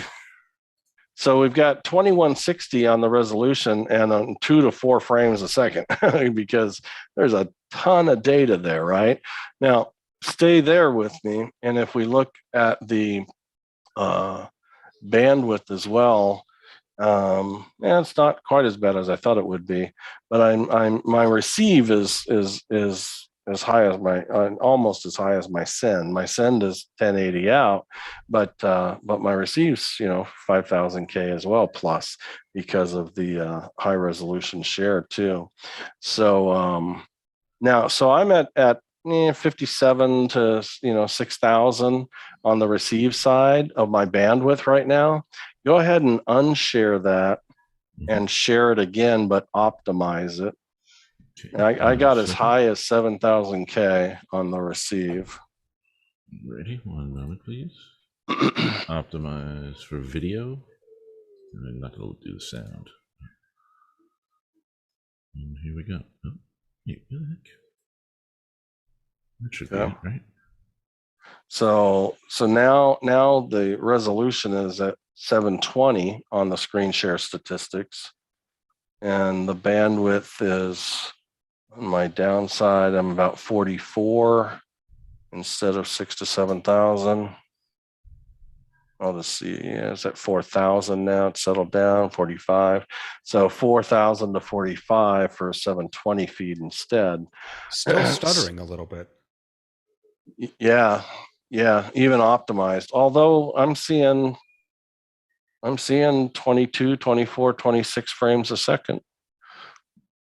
On my end, it's sending 23, 25, 1 millisecond of jitter, 28 milliseconds latency at I finally 720. settled in at 720, 25. Yeah, looks amazing. But the impact, that's my whole point of going through this. Thanks, David. Is, there's an absolute impact on bandwidth for one. If David had a great investment on a 4K monitor and he was the presenter, but he had a crap connection, there's no way he's going to be able to just hit share on his screen and have a good experience. There's no way. I mean, everybody's going to, really go, everybody's going to immediately speak up and say, hey, we can't see that, or we can't read that, or whatever, right? Because his bandwidth won't support it. But there is a consequential bandwidth, impact on everybody trying to view that as well, because it's so high, and it trumps the license for your meeting if you don't optimize it. And so it's really important there.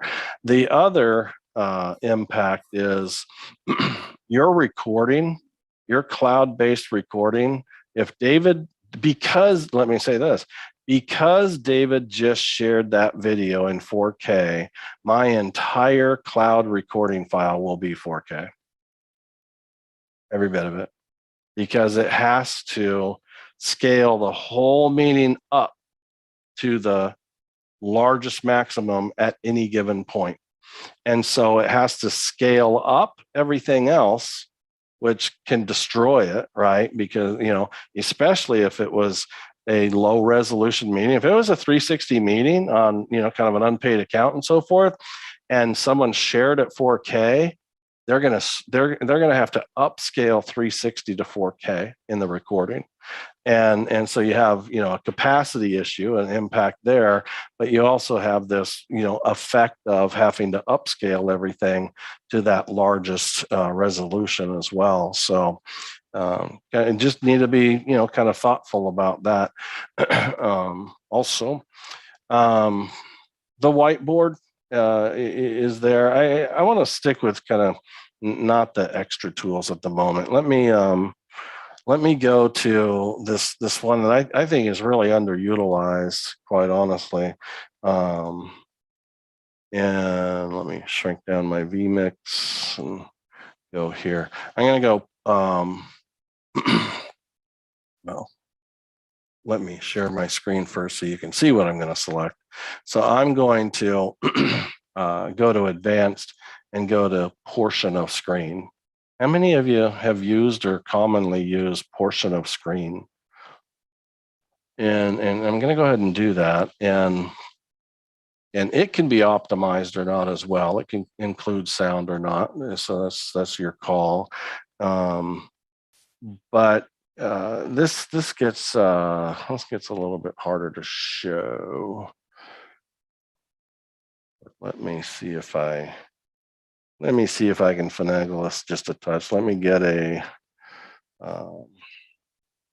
let me add an NDI local desktop capture from vMix loaded.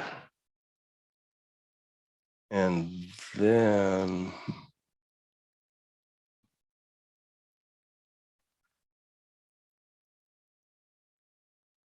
my video, you can see my video window now is red Google desktop. Talk to me. I can't see you right now. Yeah, we see that. That is affirmative. Okay. So the reason I did this was so that you can see the portion of screen window that, and so it really doesn't matter what size this is or necessarily where it is. Whatever you drag in or out of it, that's what gets shared. And so I find it useful. What I've done on my computer is I've created let me stretch this larger for the share. I've created a desktop wallpaper that matches the full resolution of my monitor, but within it is a lighter gray box, which is, in fact, I think I did this at 1080, but wanted to make sure that it was a definite 16:9 ratio as well, so that it would come across to the attendees as kind of a full screen. So I pull this guide into before going into a share mode and get this shaped up. Now I can have everything queued up off to the side, and if I have something that I want to share, all I have to do is drag it in and then be done with it. I can share something else. I can drag that in, and size it up if I want to, or have it pre-sized as well. But it's kind of like the overhead projector, right? Whatever you put on it is what the audience is going to see. So I think that, I think it's a pretty valid option, in the sense that if you have if you wanted to share a PowerPoint, and maybe we've been in the spot where you happen to be on a computer that doesn't have a second monitor, and you're just not in a spot to be able to do it, but you don't want to show the thumbnails and the toolbar, the whole application. Just do a portion of the screen and then click on the thumbnails. They'll never see your mouse, they'll never see you clicking, but they'll see the slides change. And let alone bringing things into that real estate area as well that gets shared. It's kind of a hot spot, if you will. The other is yeah, go ahead. With the sharing a portion of the screen, is that something you can set up ahead of time and then use the pause function in sharing? You wanted to show, let's say you had some text in a video and you wanted to pause it to show better resolution. Does it give you a better resolution whenever you pause, or is it just freeze at whatever resolution you came in with? Yeah, I think it would. I would guess. I've never done that. And it's a pretty valid thought. If you had a kind of a movie clip that then went to a holding slide, but it's in the movie, embedded into the movie, my guess would be, I'm losing my earpiece, that it's going to freeze at the same resolution that the video was playing at. Bear with me a second. I'm falling apart today. The other approach, David Haskin talked about, this kind of preloaded, multiple items that are going to be shared and so forth. I think he delivered them differently than I'm going to show, but being able to, when you pop up that share dialogue, a lot of us feel like we're limited to choosing what do we want to share. The only what that applies, as far as singular what, are the screens and the whiteboard. When it comes to the applications, you can control click open applications and tell it to share all four. And so when you do that, if you click share on that, all those apps will be shared. So vMix was one of them. So let me just, it's going to get messy here for a second, but a Notepad was one of them, and a File Explorer, and vMix. So tell me this, you see my vMix right now, right? Can't hear anybody, but I can't see you. Yeah. Yes, We got it. Okay, so you see vMix. Do you see anything else? Do you see a Notepad or the red Google page or a File Explorer? Nothing else. Do you now see the File Explorer? It says drag to desktop on to share. Interesting. Oh, I see. It's taking the largest. So it's saying, hey, Jeff, I'll share multiple apps, but you're going to have to drag it to the same desktop. Okay, that I was unaware. So that's interesting. So So now you can see the File Explorer on top of vMix, but you still see all of vMix, right? Yes. Yep. But you don't see the borders of kind of, I'm telling you that my vMix is only a portion of my screen. I still have some desktop and icons showing. You're not seeing those. You're filling the screen with the vMix. Just vMix, yeah. So I have multiple apps that are shared. So I'm going Well, I see to, vMix plus I see your Explorer on top yeah, of it. inside of it. Right. But there is preview like window. this Not inside outer of it. border of my desktop around vMix that you're not seeing. Well, So we can see that in the preview monitor in vMix. yeah, that's true. That's true. I wasn't even looking there. Yeah, that's true. I can So see that. so readiness could be share all the apps, get them sized and positioned. And so vMix full screen, File Explorer full screen, Notepad full screen, and my browser full screen.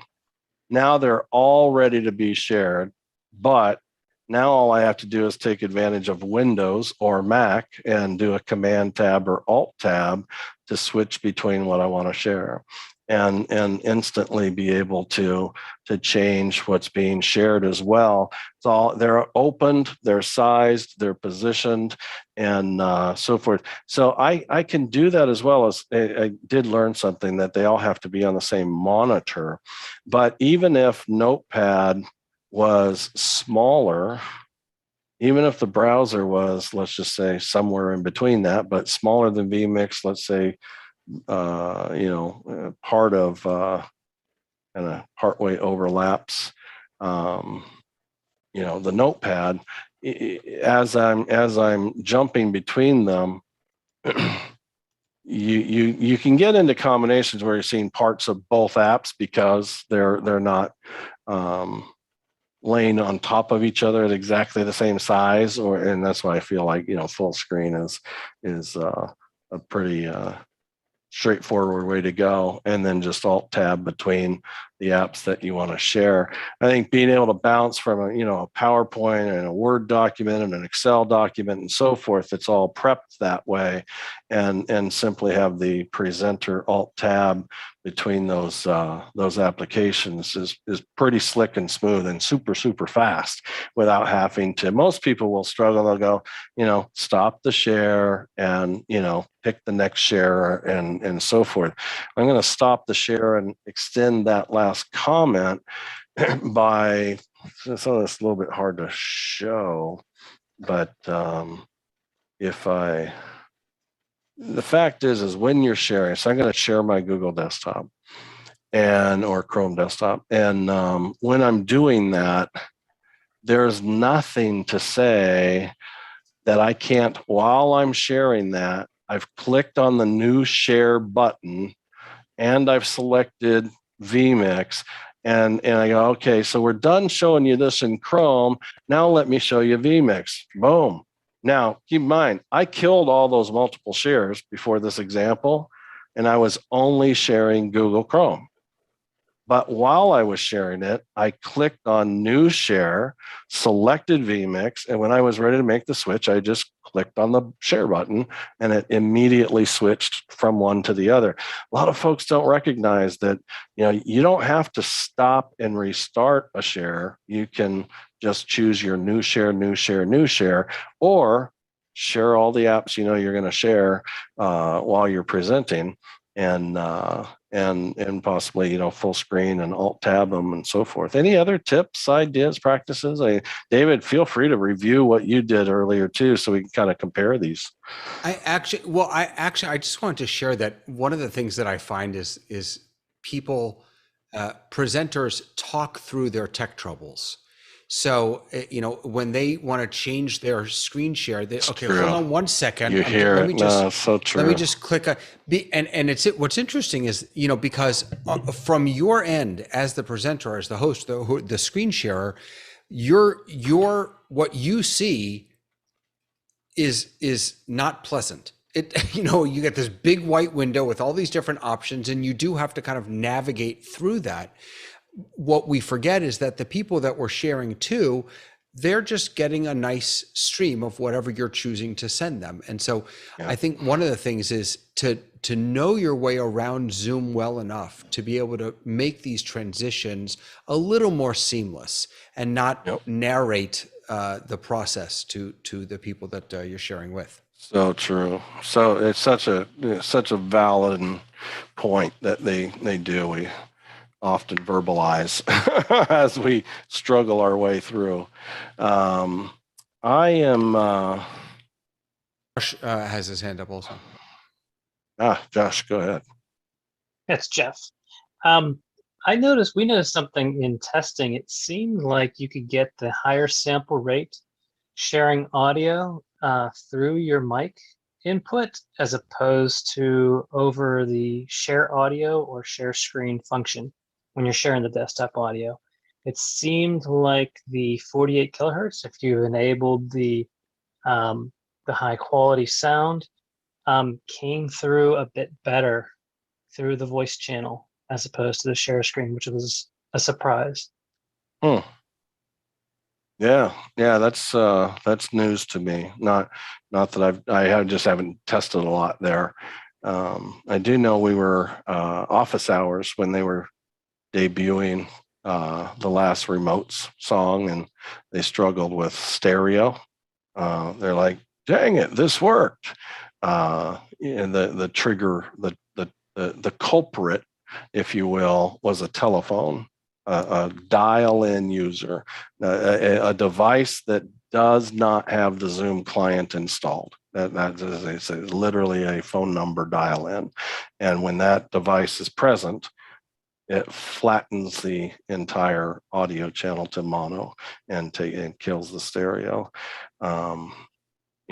Did a lot of validation on it. I don't remember if any of you were here with Marty, part of that, or we had a few of us in some breakout and testing that out and so forth. But I wrote Sam an email about it to see if he could kind of lead us, down some substantial info of, maybe a contact or knowledge or whatever.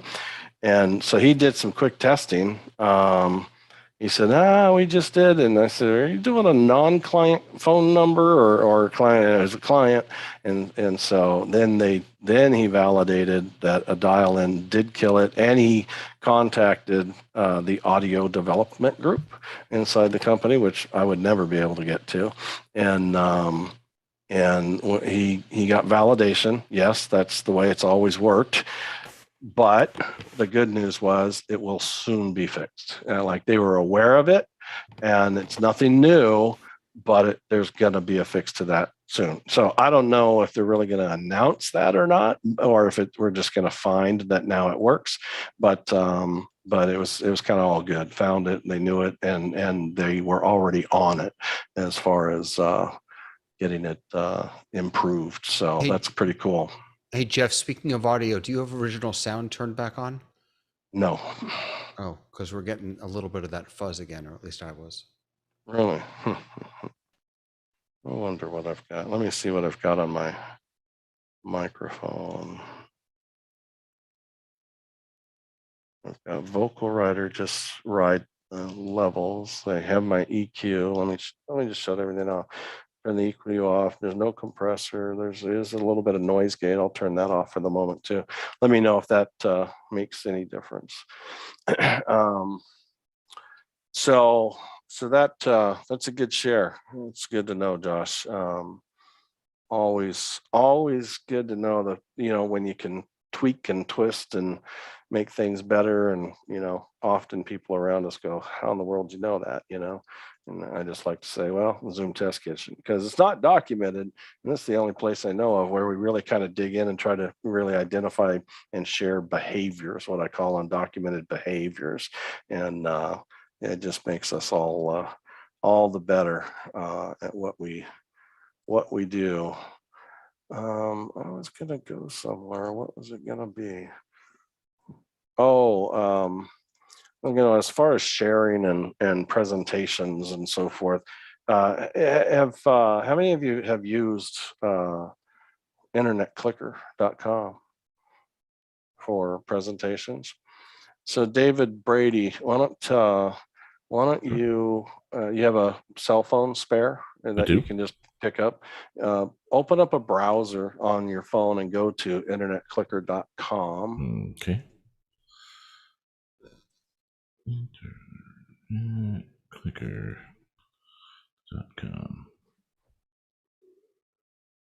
They're ready. Looking for a code. Okay, so let me share my the presentation. So I'm the hired help, right? So I'm the hired help. So I don't like to lose control when I carry the liability of the success of the program, right? And so I always ask and prefer to own the deck on my end of things. And so I have got it all ready. It's on the same system, the vMix, Zoom, and the PowerPoint, but PowerPoint is just running as an application. It's not coming through Zoom, and it's ready to roll. So I'm going to go ahead and share that to the meeting so the world can see it. And you can confirm you see that, and then you can type in the code. Think odd numbers, even numbers. 13572468. 68. Enter. Then you end up with a big green, big red buttons, right? And you can turn your phone sideways, and it gets even bigger. Oh no, I got rotation. Yeah, you got locked. Yeah, that's okay. It's not a have to. There we go. And I can actually send you back a return if I wanted to, or the next slide, things like that. It's pretty flexible. But anyways, you can just lay the phone down on your desk and just tap as you're presenting, and move right along through the presentation. So I mean, my whole point was super easy to implement. Like it's a subscription, and so I'm paying for the subscription to internetclicker.com, and then I do a quick install for the PowerPoint plugin, and then it ends up here. If I how do you know how many? Because I looked at a similar product called OctoQ. Yeah, OctoQ. There's like Remote Pickle. I mean, yeah. Yeah, but I know and we saw one last night for if you're using Google Slides called Remote for Slides. Ah, cool. But with OctoQ, I knew you can, as the deck host, you can hand out the remote to multiple people, and you can kind of toggle who has control. So if you have a run of show with multiple speakers. Yeah, and I think I believe the next subscription level up, which I'm not paying for, will allow that to happen. Now, you could have all logged in with that same code at the same time and battled each other on forward and back and so forth. So that does happen on this particular level of subscription or all. But once I get the plugin installed for PowerPoint on my Windows machine here, then I just end up with this internet clicker option. Anytime I open up a PowerPoint, I can go to settings, and settings gives me, this is my license key. I probably shouldn't share that too long. And then right below it is my created code. So I can change this for the next meeting or whatever. And so I can set that code. That's what I tell the people to type in. And then there's a few more options. Keep on top, connect automatically on launch, send speaker notes, send slide thumbnails, turn off direct control, and then send next slide screenshot instead of the current slide. And if your presenter was on a tablet, it's even a better experience because there's more real estate for that current slide, next slide, and so forth as well. So works pretty slick there. Yeah, even with the screenshot on a phone, it gives you this big black area, which I'm assuming would be that. Pretty cool. Yeah. Yeah. What's the cost for the script? I think it's 17-ish a month. Oh, that's not bad. Let me double check. I think they just hit me. Basic, Pro. Okay. $5.99, $9.99. I don't know. I'll have to. New York I'll Fire have to, Department coming down the block. Yeah, I hear him.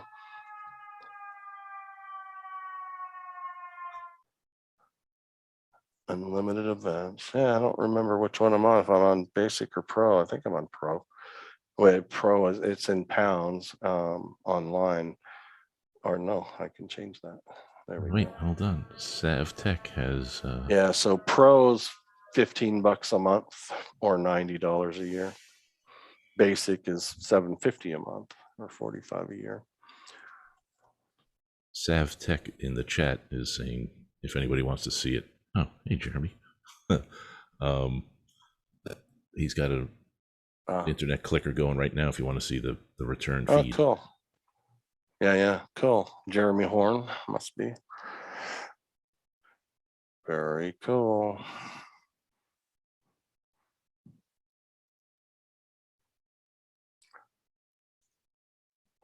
And the other thing is, so I'm on Internet Clicker in my browser, and I can connect to his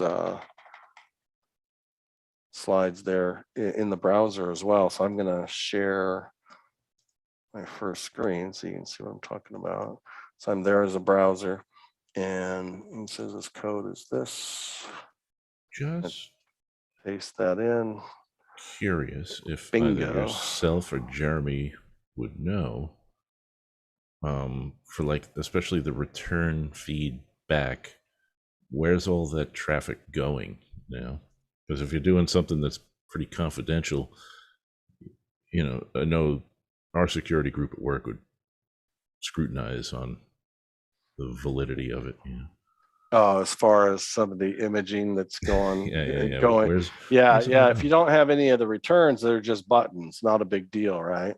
But if you start saying, hey, yeah, show me the current or next slide and so forth, then I mean it's pixels, it's pixels, not data, but nothing that couldn't be, humanly interpreted. That's not bad though. Yeah, pretty cool, pretty powerful, and just I just say, you can do the laser pointer, as far as that goes as well, kind of get people's attention. Speaker notes is with the PowerPoint plugin only.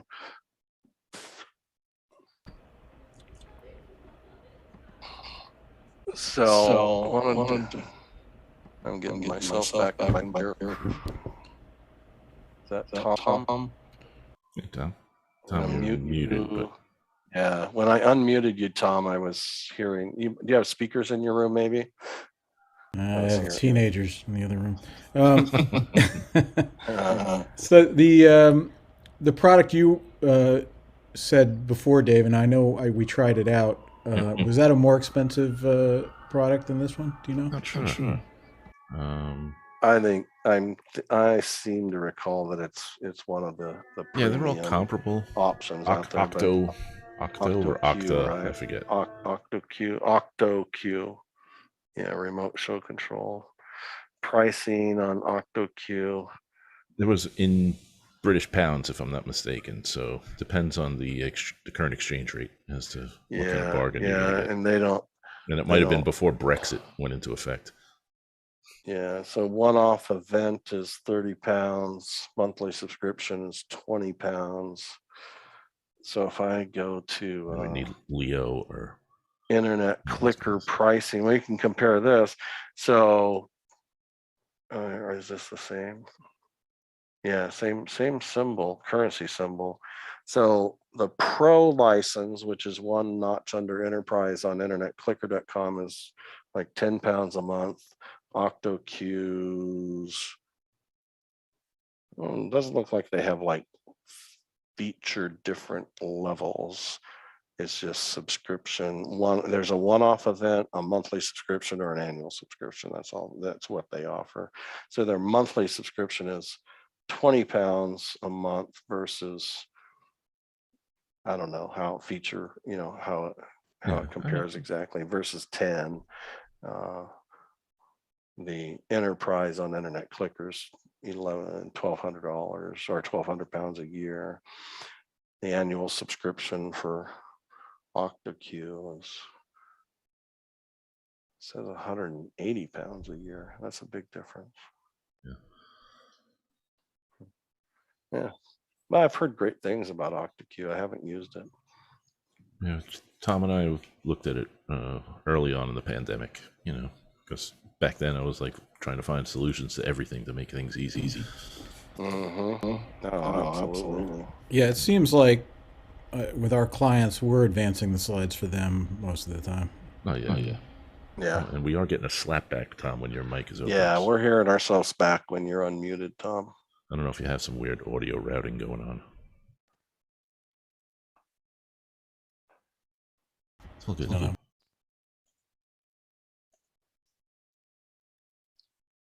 Okay. Then you can share computer audio.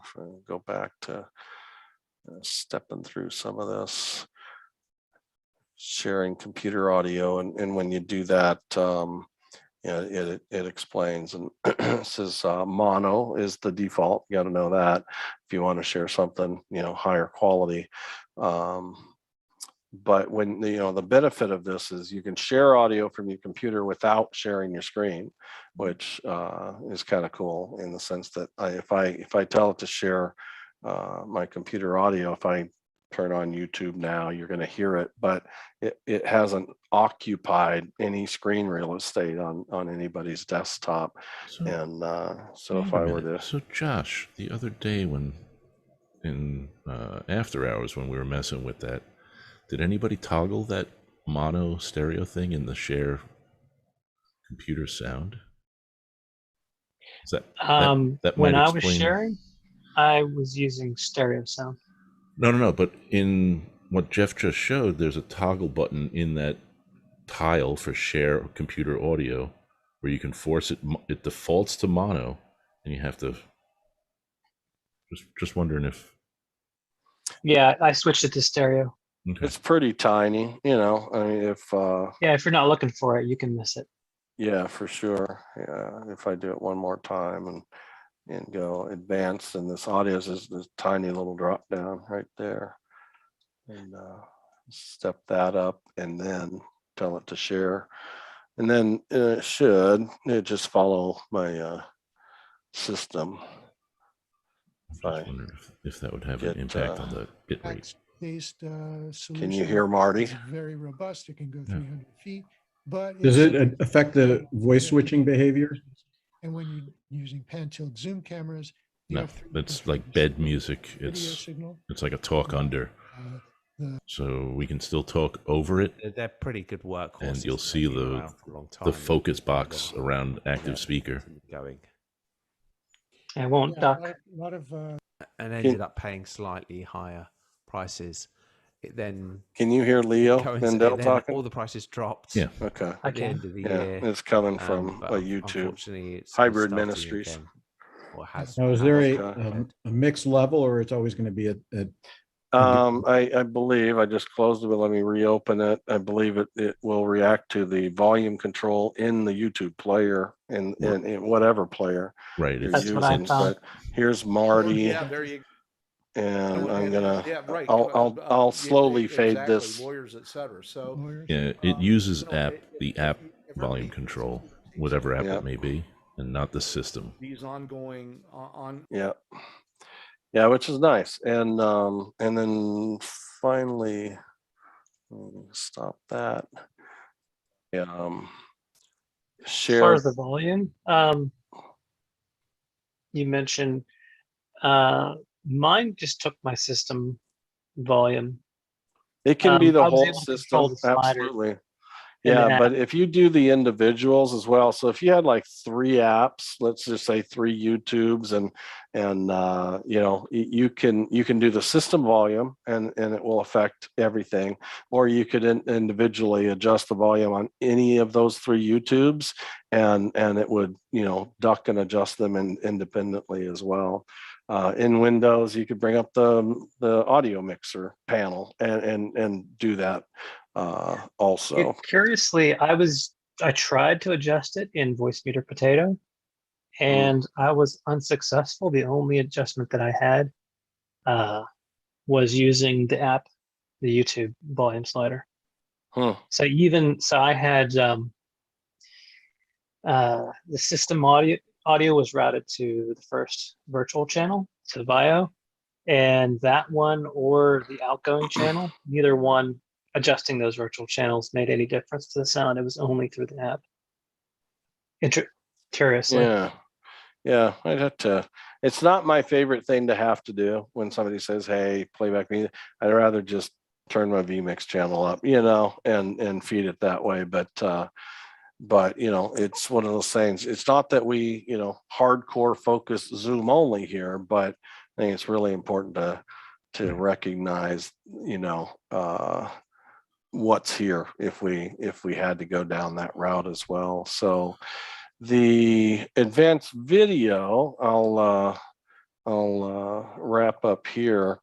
Can I say that it might be it might be a nice thing to do if you're doing a play out. You know how people are saying goodbye at the end of a thing, and you want to play out music, but it kind of mixes it together with people still saying goodbye, and you got the music going. That might be a good way to use it. Yeah, absolutely. What do you mean? Yeah, do it live. What do you mean? What does it mean? Play us out. What is it? Yeah, I know, right? Outro music. I was just asking a client about it today. You guys have any intro or outro music lined up? Because man, I'm sure to get busted if I play what I've got, because it's always like jazzy, and not everybody likes jazz. But anyways, let me do the video. So the natural behavior of sharing the video under the advanced tab is the optimized and share sound get checked by default. Again, there's that drop down for mono and stereo. And then you can click on share. It pops up, hey, what file do you want to share?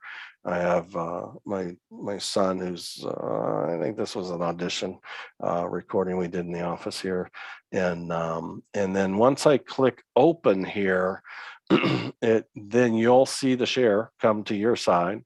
I'll see a player, just a partial size screen share. It doesn't occupy, it's kind of like just a small VLC, not really, not rich like VLC, but just a small floating window.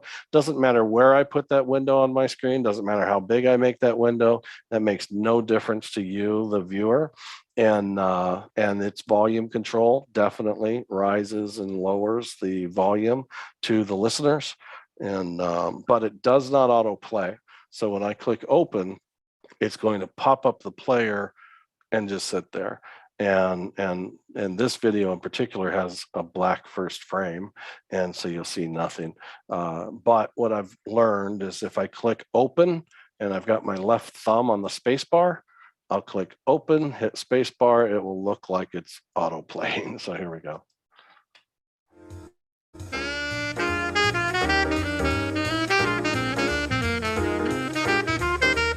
So I'm gonna duck this with its volume control in the player. Take a look at your statistics on under sharing and see what your stats are looking like as far as frame rate and resolution. 24, 1080. Now, are you hearing the music as well, Jeff? So you hear? I do. Okay. Nice. And so, ducked, I can pull it back up.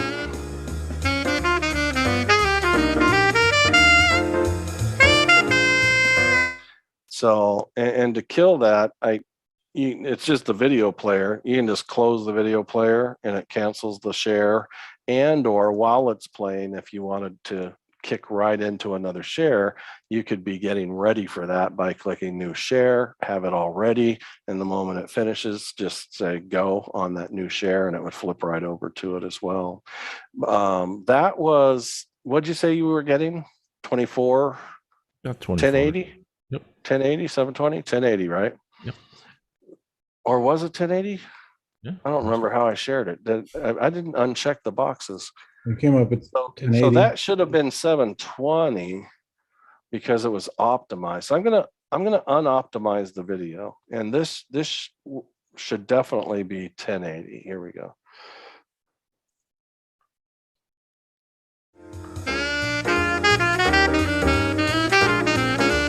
And 80 12 frames.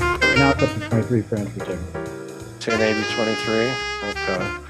Now, if I share it this time, I am going to optimize it. Now it should knock it down to 720 and be at the same or a little better frame rate. But I've never seen the video share get better than 25. So let's see what it looks like.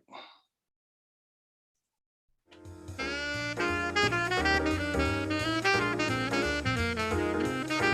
720. Nope, and it just jumped up to 1080. It jumped up to 1080.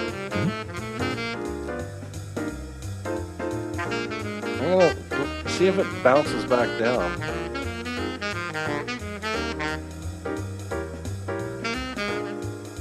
I'm seeing 640.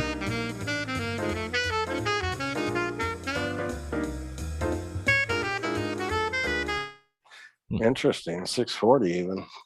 Yeah, it I don't know. It seems a little bouncy because I used to get kind of rock solid. If I unoptimized it, it would be the source of the video, 1080, because the subscription of the license allowed 1080, right? But if I optimized it, it would knock it down surely to 720. But I've until today, I've never seen that 720 bump to 1080 when it's optimized, nor have I seen. I mean, I haven't seen it, but I can understand 640 possibly because of some algorithmic decision it made on your computer, Tom, or your bandwidth, or something like that. It may have trimmed it down, possibly the size of the share window too. And it just doesn't. If the window gets small enough, it doesn't need to send you that much resolution either. So that there is content from a second camera, and I think David has since dropped. Yeah, David Paskin. Yeah, he had to drop, but having that second shared content from a second camera, such as a document camera or whatnot, you can definitely use that. I don't have anything set up on that at the moment. It switches cameras, and I wish it would. I wish the switch camera, which is really just a rotate to the next, rotate to the next, rotate to the next. I wish that would be a drop down list like it is under the video settings, because here I'll share my second screen, and you guys are probably in the same exact boat. When I've got, here's my list of cameras, that's my rotation list right there, right? All my inputs on my capture card, NewTek NDI, the vMix outputs. I mean, I don't want to rotate through all those. I just want to bounce from this one to that one and this one to that one, or whatnot. But and it doesn't even display like the name of the camera that it's on, I don't believe. See if anything's changed there.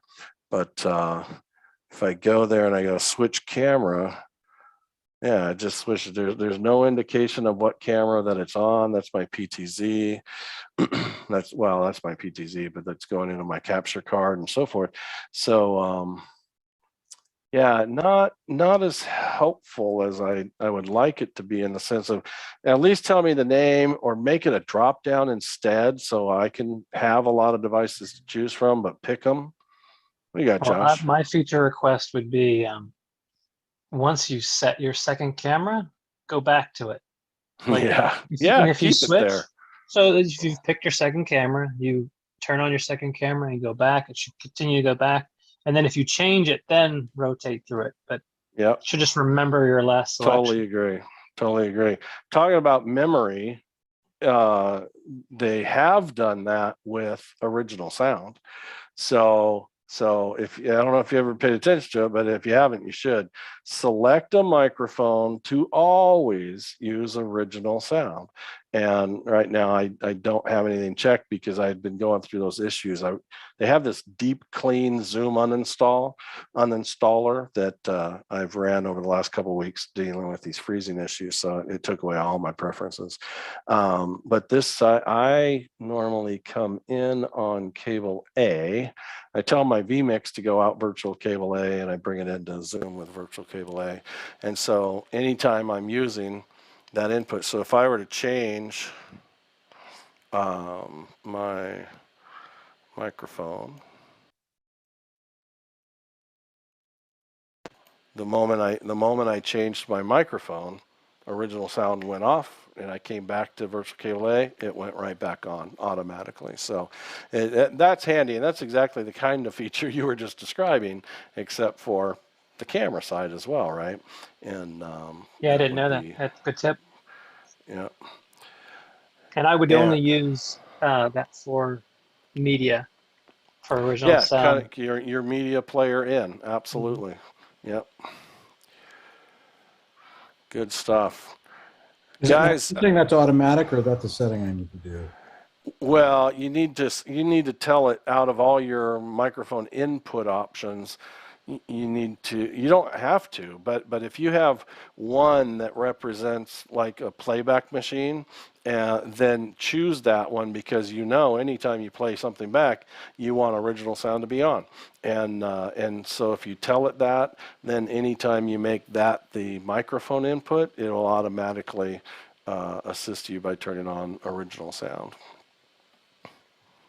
Now, mine's not ideal because cable A is also my voice, right? Cable A is what's coming out of vMix, so it's not just playback, it's also my microphone. Most of the time there's not a problem with original sound being on my microphone. It's on right now. If I turn it off, I'm not sure if it makes a big difference. I'm not I've got, the only thing that really gets in my way noise wise here is I have a fan at the door that is not on, but it's too noisy. And I mean, like, I can't filter it out even with a noise gate. So it feels great, but if it's on, it's just a problem. So anyways, that's what I've got. That's what I was kind of wanting to go through those sharing ideas, let alone, I mean, it's one of those things I would, commonly, I'm spoiled. Some of us I know are in this together as far as being spoiled. Is being able to spotlight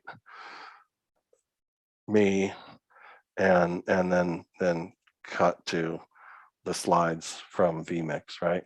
And but the reason I can get by with that, or we can get by with that, is is because we've got an account that'll support it, right? As far as we have a high resolution account, and that, in my case, that's thanks to Guy in the DVE store, who that's their support behind the Zoom Test Kitchen, is letting us use one of their high resolution accounts. But you kind of have to have that to be able to get by with feeding it through your camera instead of a share.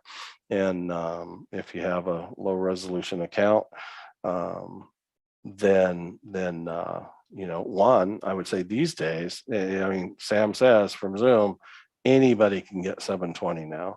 You can you should be able, get on a support chat or send support an email and let them know who you are and so forth, and put in a request for 720 HD even on a pro account, right? And they will give that to you at this point. Or you can, we'll just go through these options super quick. Fine. Share.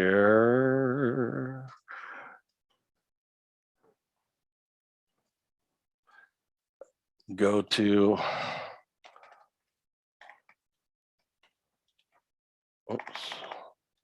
meetingmeters.com and type in the link. So I'm going to go grab the meeting link right there, put in the link or the ID and password, and I'll say try now with the link. and it says joining your meeting now. Sure enough, I just heard the ding and meeting meters. Somebody turned off my waiting room. No, it says it's enabled. Meeting meters is a part of the same organization that I'm hosting this meeting on. That's how it got past the waiting room. But it's in the meeting right now. Meeting meters is here. That's a Zoom room. It was dynamically spun up. It joined our meeting because of its presence as a Zoom room. If we would have been on a free 360 account, it would have bumped our meeting up to 720. It's since disappeared, and it doesn't have to be here to keep the 720. It just had to be here momentarily to give it 720 and then take off. It was kind of like a blessing, and then it leaves.